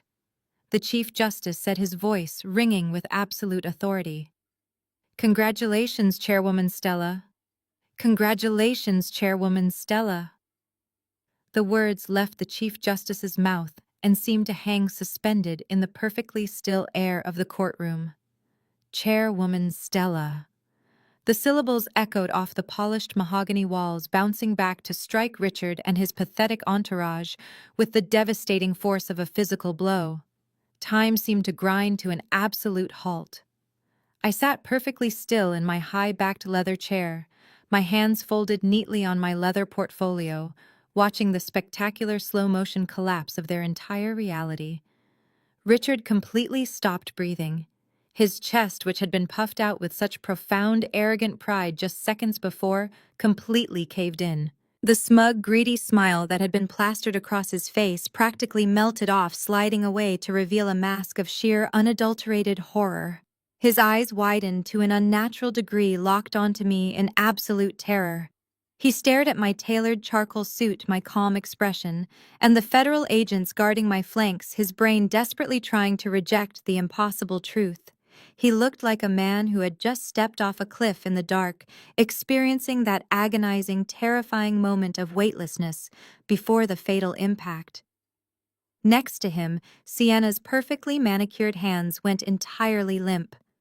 The heavy, exclusive designer handbag she had been clutching like a lifeline slipped from her fingers. It hit the hardwood floor with a dull, heavy thud, the sound completely ignored by everyone in the room.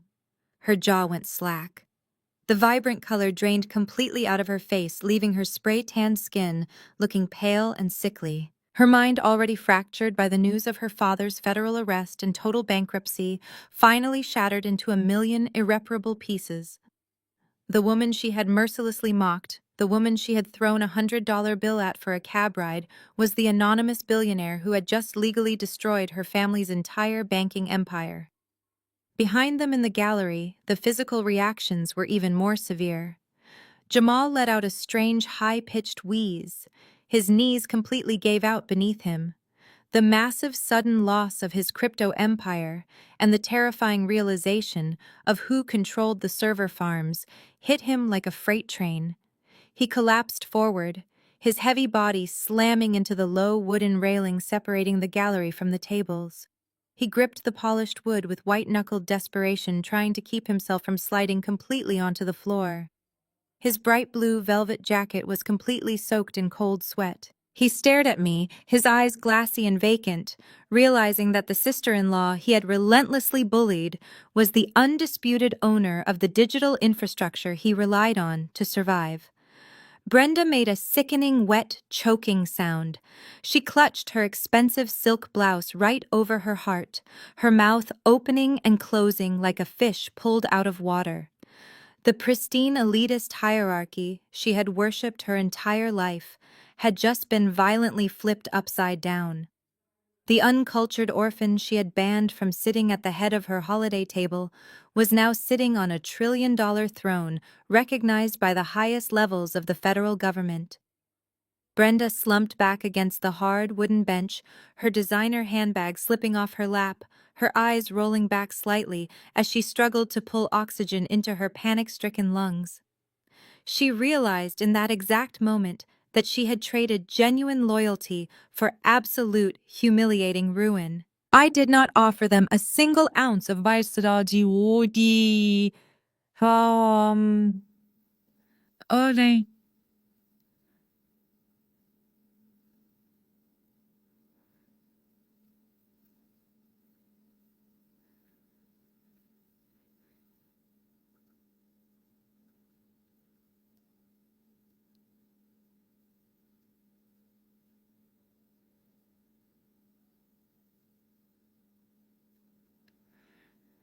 I did not offer them a single ounce of pity.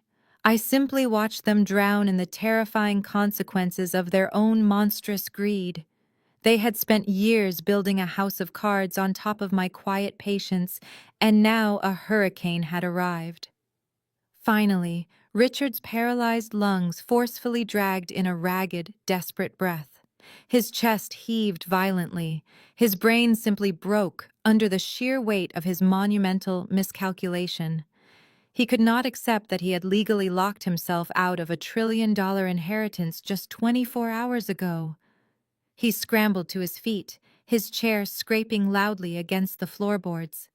He pointed a violently shaking finger at me, his eyes wild and completely unhinged. "No!" Richard stammered, his voice cracking into a pathetic, high-pitched whine. "No, this is wrong. She fixes old books. She is broke. She worked at a public library. This is a massive fraud. She does not own any data centers. She does not own any patents. You are making a terrible mistake, Your Honor. She is lying to you, just to get back at me."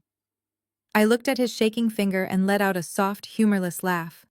My voice when I finally spoke was completely cold and commanding. It cut through his pathetic whining and filled every single corner of the quiet courtroom. "There is no mistake, Richard," I said smoothly. "And I am not lying. The woman who fixed old books, the woman who worked 3 minimum wage shifts to pay for your expensive master degree, was a carefully designed test. It was a test you failed in the most spectacular, humiliating way possible." I leaned forward in my leather chair, resting my hands on the mahogany table. My father built Aegis Global from the ground up. He was a brilliant man, but he knew exactly what massive wealth does to people. He knew it attracts greedy, parasitic individuals who would try to use me to elevate their own pathetic ambitions. He was terrified that I would fall into the hands of a gold digger. He wanted me to experience the real world. He wanted me to find a true partner who loved me for my loyalty and my character, not for my trillion-dollar portfolio. So he locked my true identity away. He placed my entire inheritance into a blind trust, completely sealed until my 33rd birthday, with one ironclad condition. I had to be legally severed from any opportunistic leeches before I could take my rightful place on the throne. I watched Richard swallow hard. his throat working frantically as the pieces began to snap together in his mind. "You thought you were so incredibly smart?" I continued, my voice never rising above a calm, lethal register. "For 7 years, I played the role of the devoted, exhausted wife. I watched you take my hard-earned money and use it to build your arrogant venture capital fantasies. I listened to your mother degrade my orphan background at every single holiday dinner. I tolerated Jamal eating my food and sleeping on my couch while he mocked my thrift store clothes. I gave you every opportunity to be a decent human being." I stood up slowly. The federal agents behind me adjusted their stances, their eyes locked on Richard. "But 3 days ago you reached the absolute peak of your delusion," I said, taking a slow step to the side of the table. "You sat across from me in the mediation room, laughed directly in my face, and threw a $5,000 check at me like I was a desperate beggar. You watched your new mistress throw a $100 bill at my feet. Your mother threw my precious antique tools onto the front lawn and called them garbage. You told me I brought absolutely no value to your life. You told me I was dead weight." Sienna whimpered from the table, burying her face in her hands. "So, I decided to show you exactly how much value I control," I announced, my words striking them like physical blows. Over the last 72 hours, I did not just sit in a rented apartment crying over our broken marriage. I took my rightful place as the chairwoman of Aegis Global, and I systematically dismantled your entire universe. It took exactly 3 phone calls to erase everything you thought you owned. I looked directly at Sienna. "I am the anonymous institutional lender who executed the hostile takeover of your father's commercial bank. I am the one who called in his massive loans and sent the federal agents to his corporate headquarters to arrest him for fraud." I shifted my gaze to Jamal in the gallery. "Jamal, I am the owner of the data centers who permanently terminated your crypto mining nodes. I flagged your account, shut off your bandwidth, and forced the liquidation of your highly leveraged trades. Cut off your bridge loans, and ordered the federal audit that will permanently end your pathetic career. I ruined all of you before you even woke up this morning." The courtroom was dead silent. The absolute magnitude of my revenge hung heavily in the air. Richard stared at me, his chest heaving. The realization of what I had done washed over him, but instead of feeling remorse or absolute defeat, the sheer scale of the money completely warped his fragile mind. His brain simply could not process losing $1 trillion. The terror in his eyes suddenly vanished, replaced by a blinding psychotic greed. He started to chuckle. The chuckle grew into a loud, maniacal laugh that echoed wildly off the mahogany walls. "Wait!"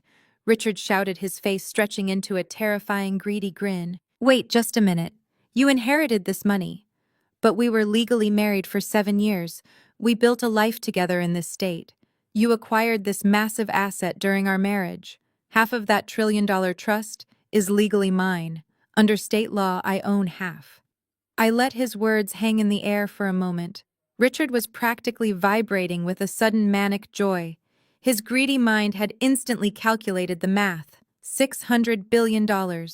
He genuinely believed that despite everything he had done, despite the absolute cruelty he had subjected me to the family court legal system, was going to reward him with exactly half of my empire.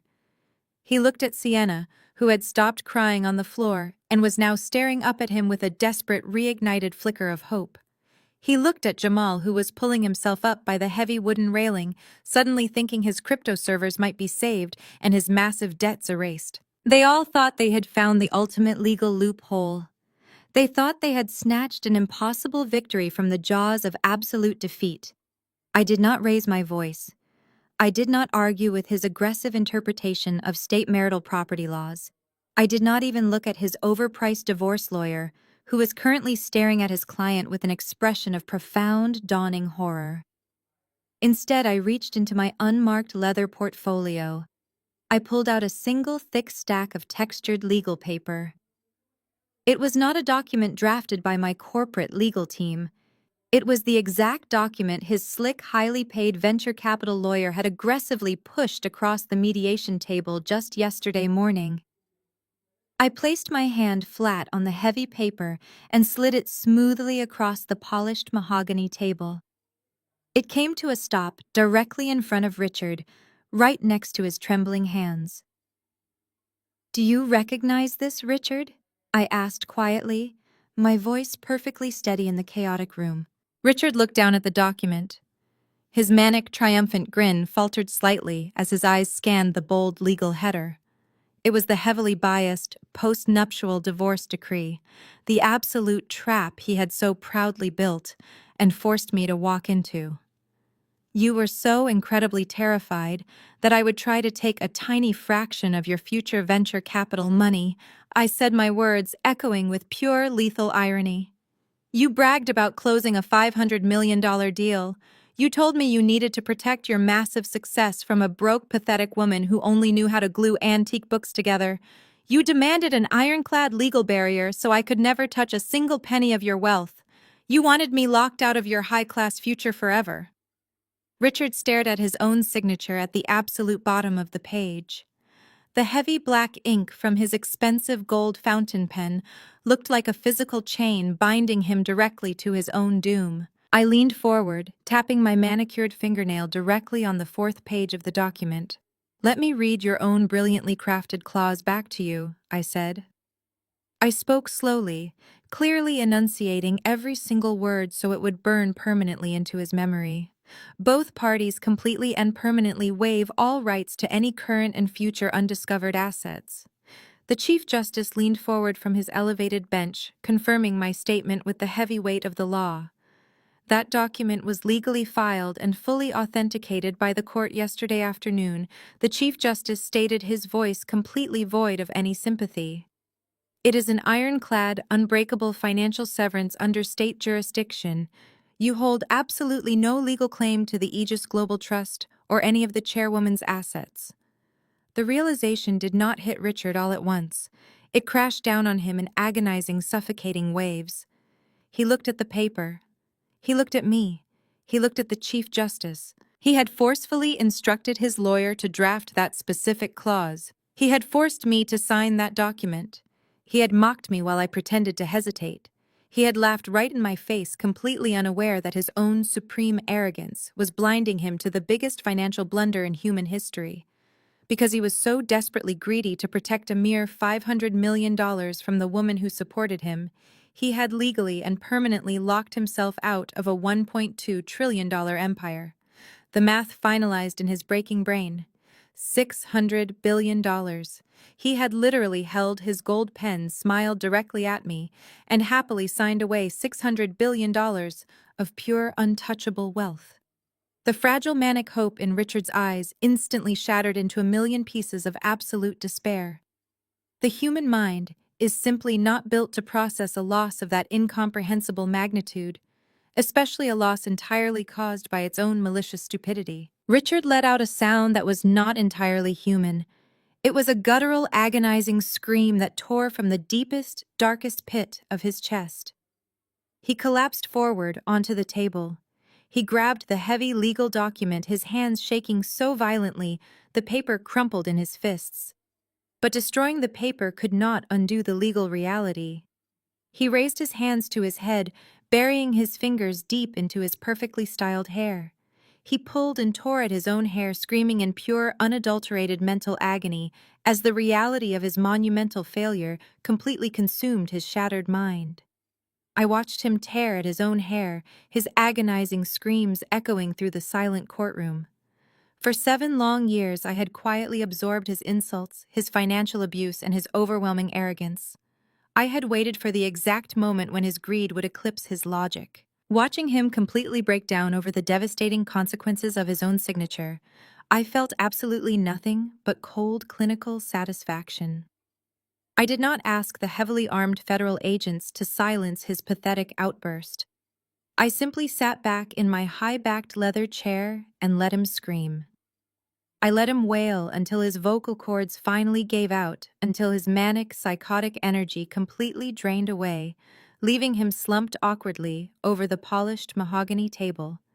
He was a hollow, broken shell of the confident man who had strutted into the room just 20 minutes prior. But the loss of his imaginary $600 billion was only the beginning of his punishment.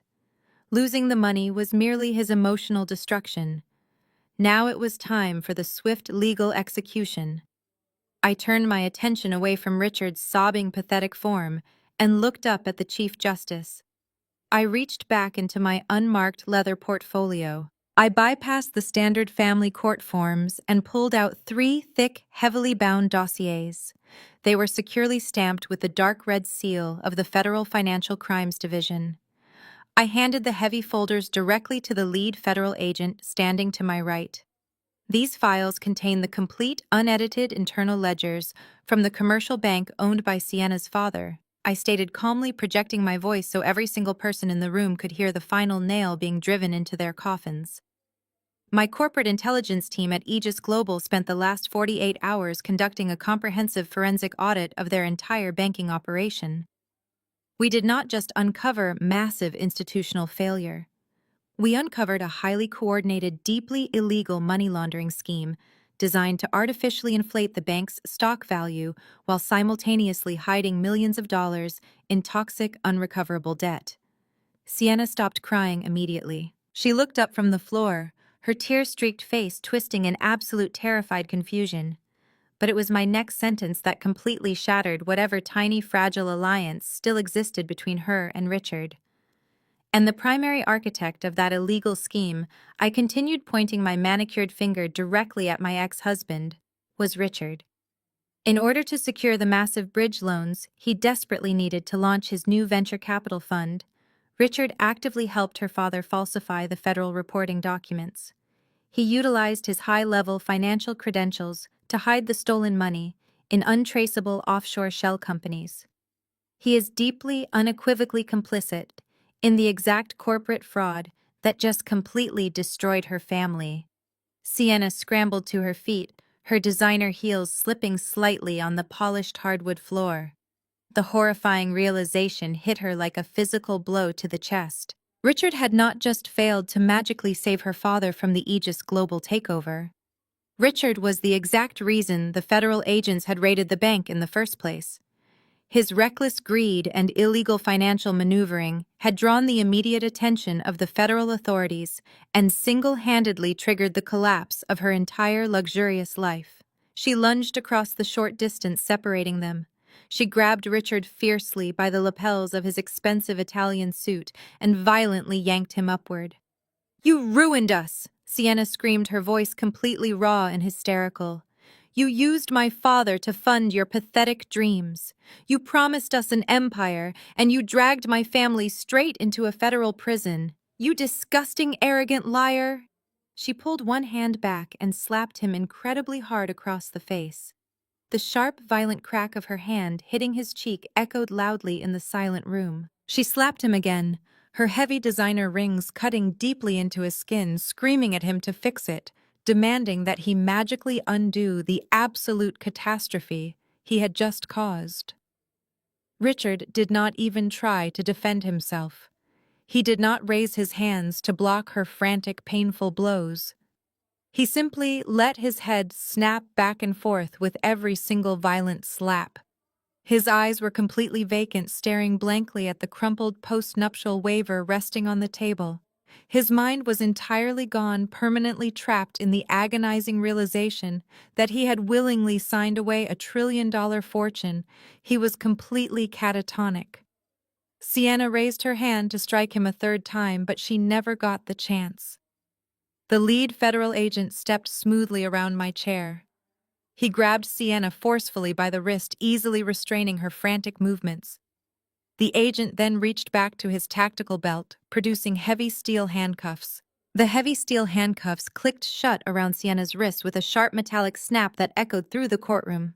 She gasped, looking down at the cold metal binding her hands, the reality of her new life finally crashing down upon her. The federal agent pulled her arms behind her back, reading her Miranda rights in a bored, monotone voice that only amplified her absolute humiliation. Richard remained slumped over the table, completely unresponsive to Sienna's frantic screaming, as the agent forcefully escorted her away from the respondent's table.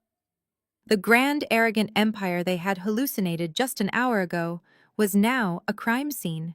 While the entire room was captivated by Sienna's dramatic arrest and Richard's catatonic breakdown movement in the back of the gallery caught my eye. It was Jamal.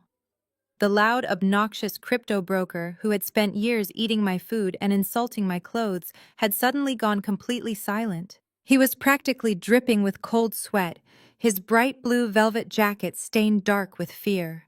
Seeing Sienna in handcuffs had finally broken through his thick skull.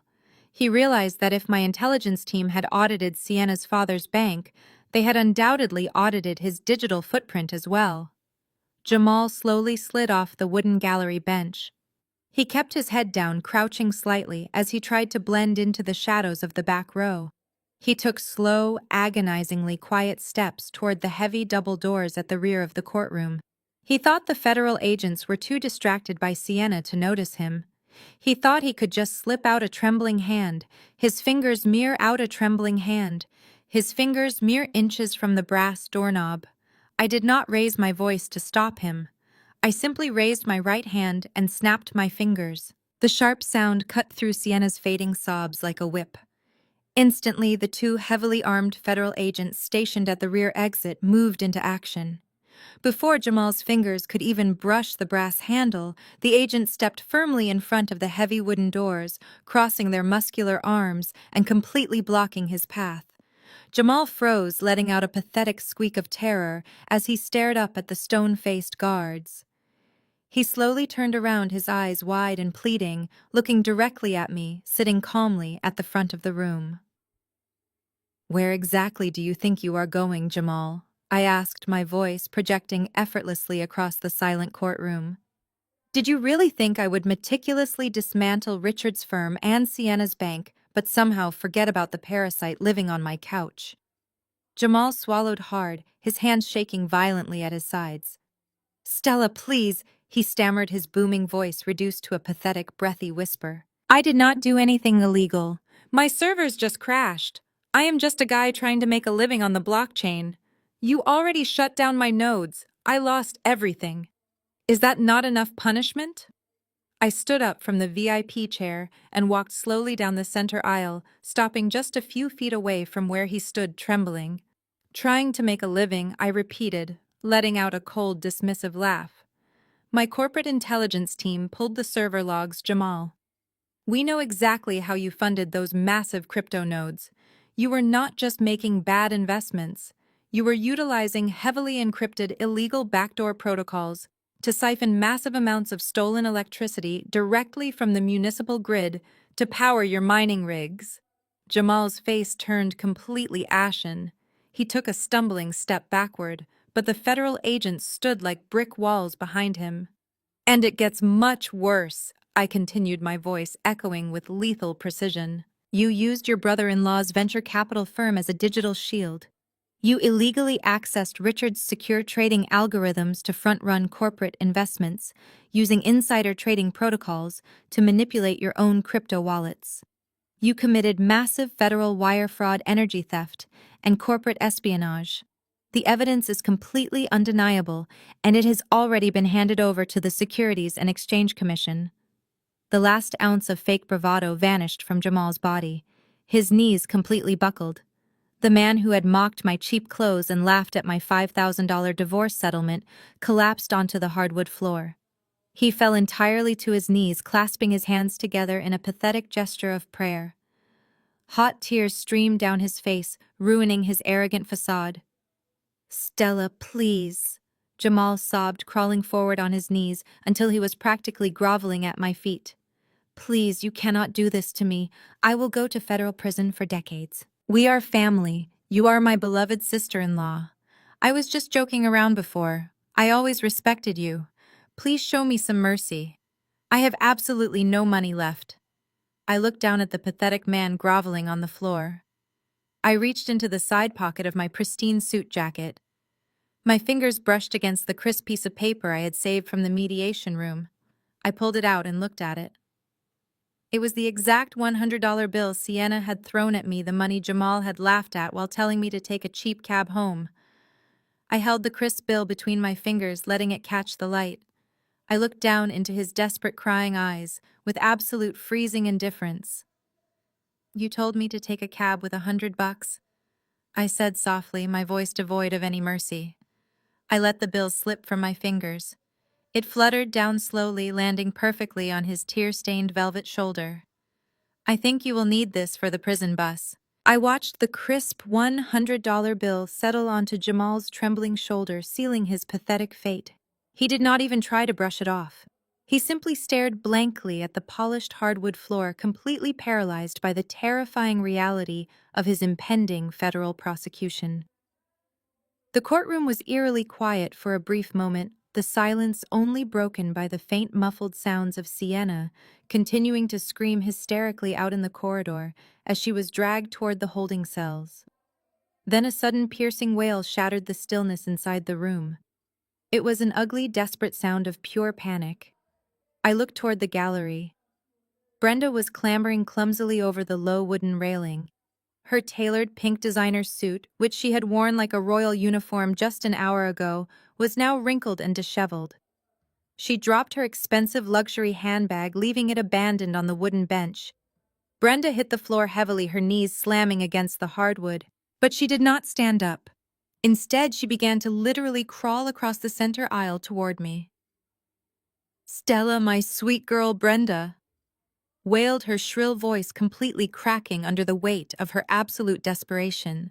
Heavy tears streamed down her face, ruining her perfect, expensive makeup and leaving dark streaks of mascara running down her cheeks. She crawled closer, reaching her trembling manicured hands out, as if she were trying to grab the hem of my tailored charcoal trousers. "Please, Stella, my beautiful daughter." I took a sharp, deliberate step backward. The physical revulsion I felt for this woman was overwhelming. I looked down at her crawling on the floor with absolute unfiltered disgust. "Do not touch me, Brenda," I commanded, my voice cold and hard as steel.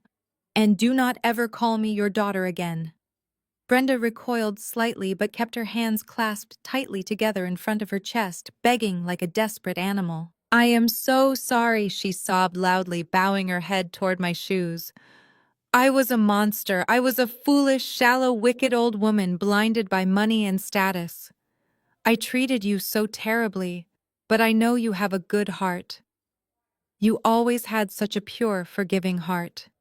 Please, Stella, I am begging you on my hands and knees. Do not send my boy to federal prison.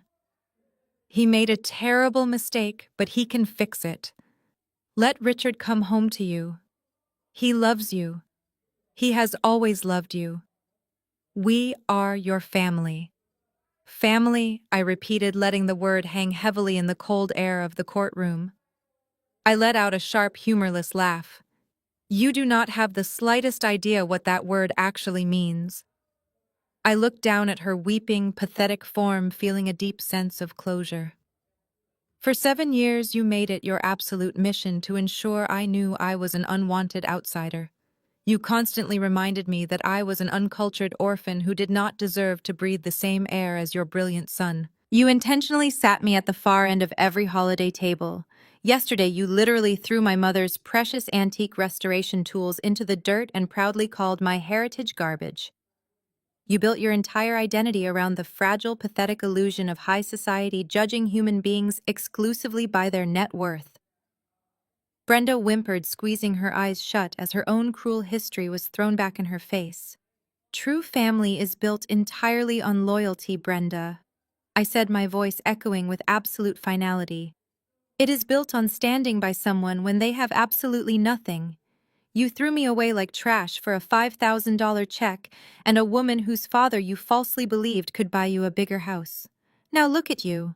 You are completely stripped of your fake royalty, begging on the dirty floor of a family court. You are going to return to your exclusive country club with absolutely nothing but the humiliating reality that your son is a convicted federal felon. You have no status left." I turned my back on her, completely severing my attention. I left Brenda sobbing uncontrollably on the floor, her entire world shattered beyond repair. I looked directly at the lead federal agent standing near the respondent's table and gave him a single sharp nod. The agent moved immediately. He stepped up behind Richard, who was still slumped over the table staring blankly into space. "Richard, you are under arrest for conspiracy to commit federal wire fraud and massive corporate money laundering," the agent announced firmly. The agent grabbed Richard's wrists, pulling his arms forcefully behind his back. The sharp metallic click of the heavy steel handcuffs, snapping shut around his wrists, acted like a violent electric shock. The cold steel instantly snapped Richard out of his catatonic trance. The terrifying reality of prison finally pierced through his broken mind. Richard gasped, his eyes flying wide open with pure, unadulterated terror. As the federal agents hauled him roughly to his feet, he began to struggle wildly. He dug the heels of his expensive Italian shoes into the polished floor, fighting the inevitable with every ounce of his remaining strength. He twisted his head around his eyes, locking onto me with a look of absolute soul-crushing desperation. Stella Richard screamed, his voice tearing his vocal cords as the agents forcefully dragged him backward toward the heavy double doors. "Stella, wait! Please!" He thrashed violently against the unyielding grip of the federal agents, his perfectly styled hair now a chaotic, sweaty mess. "I am sorry," he wailed, tears of pure terror streaming down his face. "I made a huge mistake. Give me one more chance. I love you, Stella. You are my wife. Please do not let them take me." The heavy oak doors of the courtroom slammed shut behind me with a loud, absolute thud, instantly cutting off Richard's frantic wailing pleas for a second chance.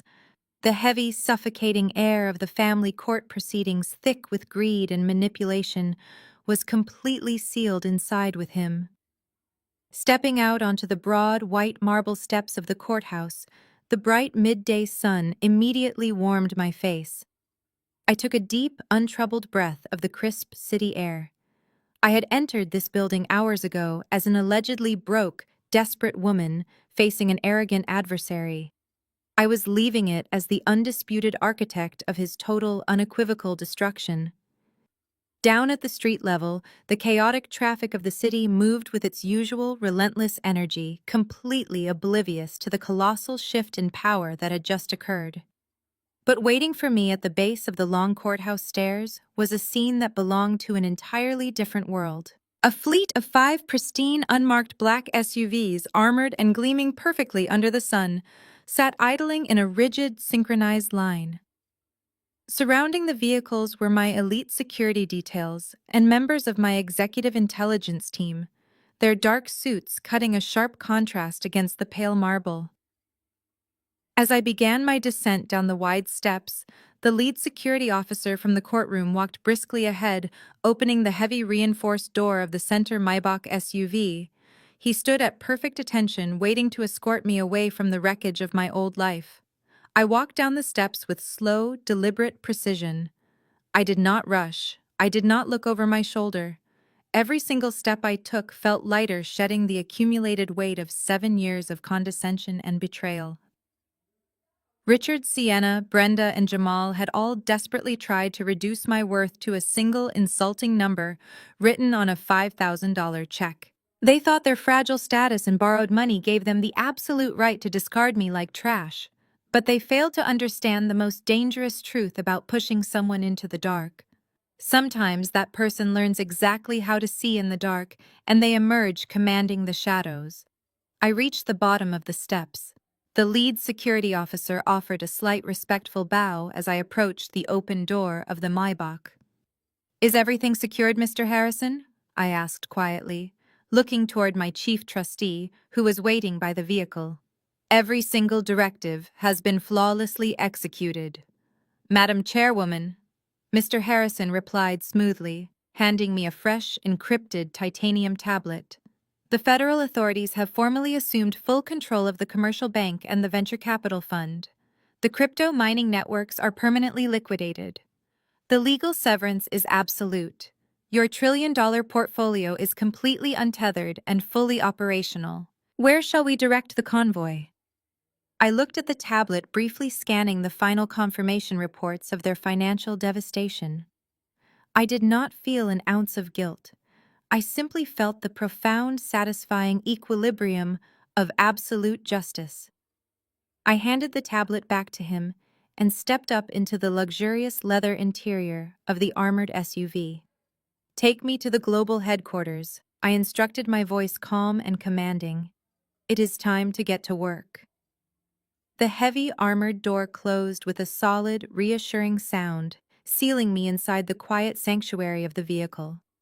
The entire convoy moved in perfect synchronization, pulling smoothly away from the courthouse curb and merging flawlessly into the heavy city traffic.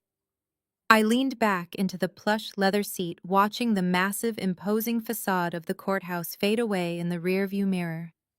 I was leaving the trash exactly where it belonged, locked inside the federal system, completely destroyed by their own monstrous greed. Sometimes the trash takes itself out, and in Richard's case, his own monumental greed was the incinerator. Have you ever had someone significantly underestimate your worth, only to deeply, painfully regret it when you finally showed them exactly who you truly are? Let me know your story in the comments below. If you loved seeing Richard aggressively sign away his own billion-dollar salvation and absolutely destroy his own life, hit that like button, subscribe to the channel, and share this with someone who needs a reminder to never ever let anyone treat them like they are broke. Your value is defined by your own strength, not by the limited imagination of those who try to keep you down. A lesson clearly illustrated throughout this story is that trying to build wealth unethically while mistreating others is a formula for failure. While wealth may provide a temporary facade, true power is cultivated through knowledge and holding on to empathy, particularly toward the seemingly powerless. Let this serve as a reminder to always embrace kindness, as it requires zero capital but yields immeasurable rewards.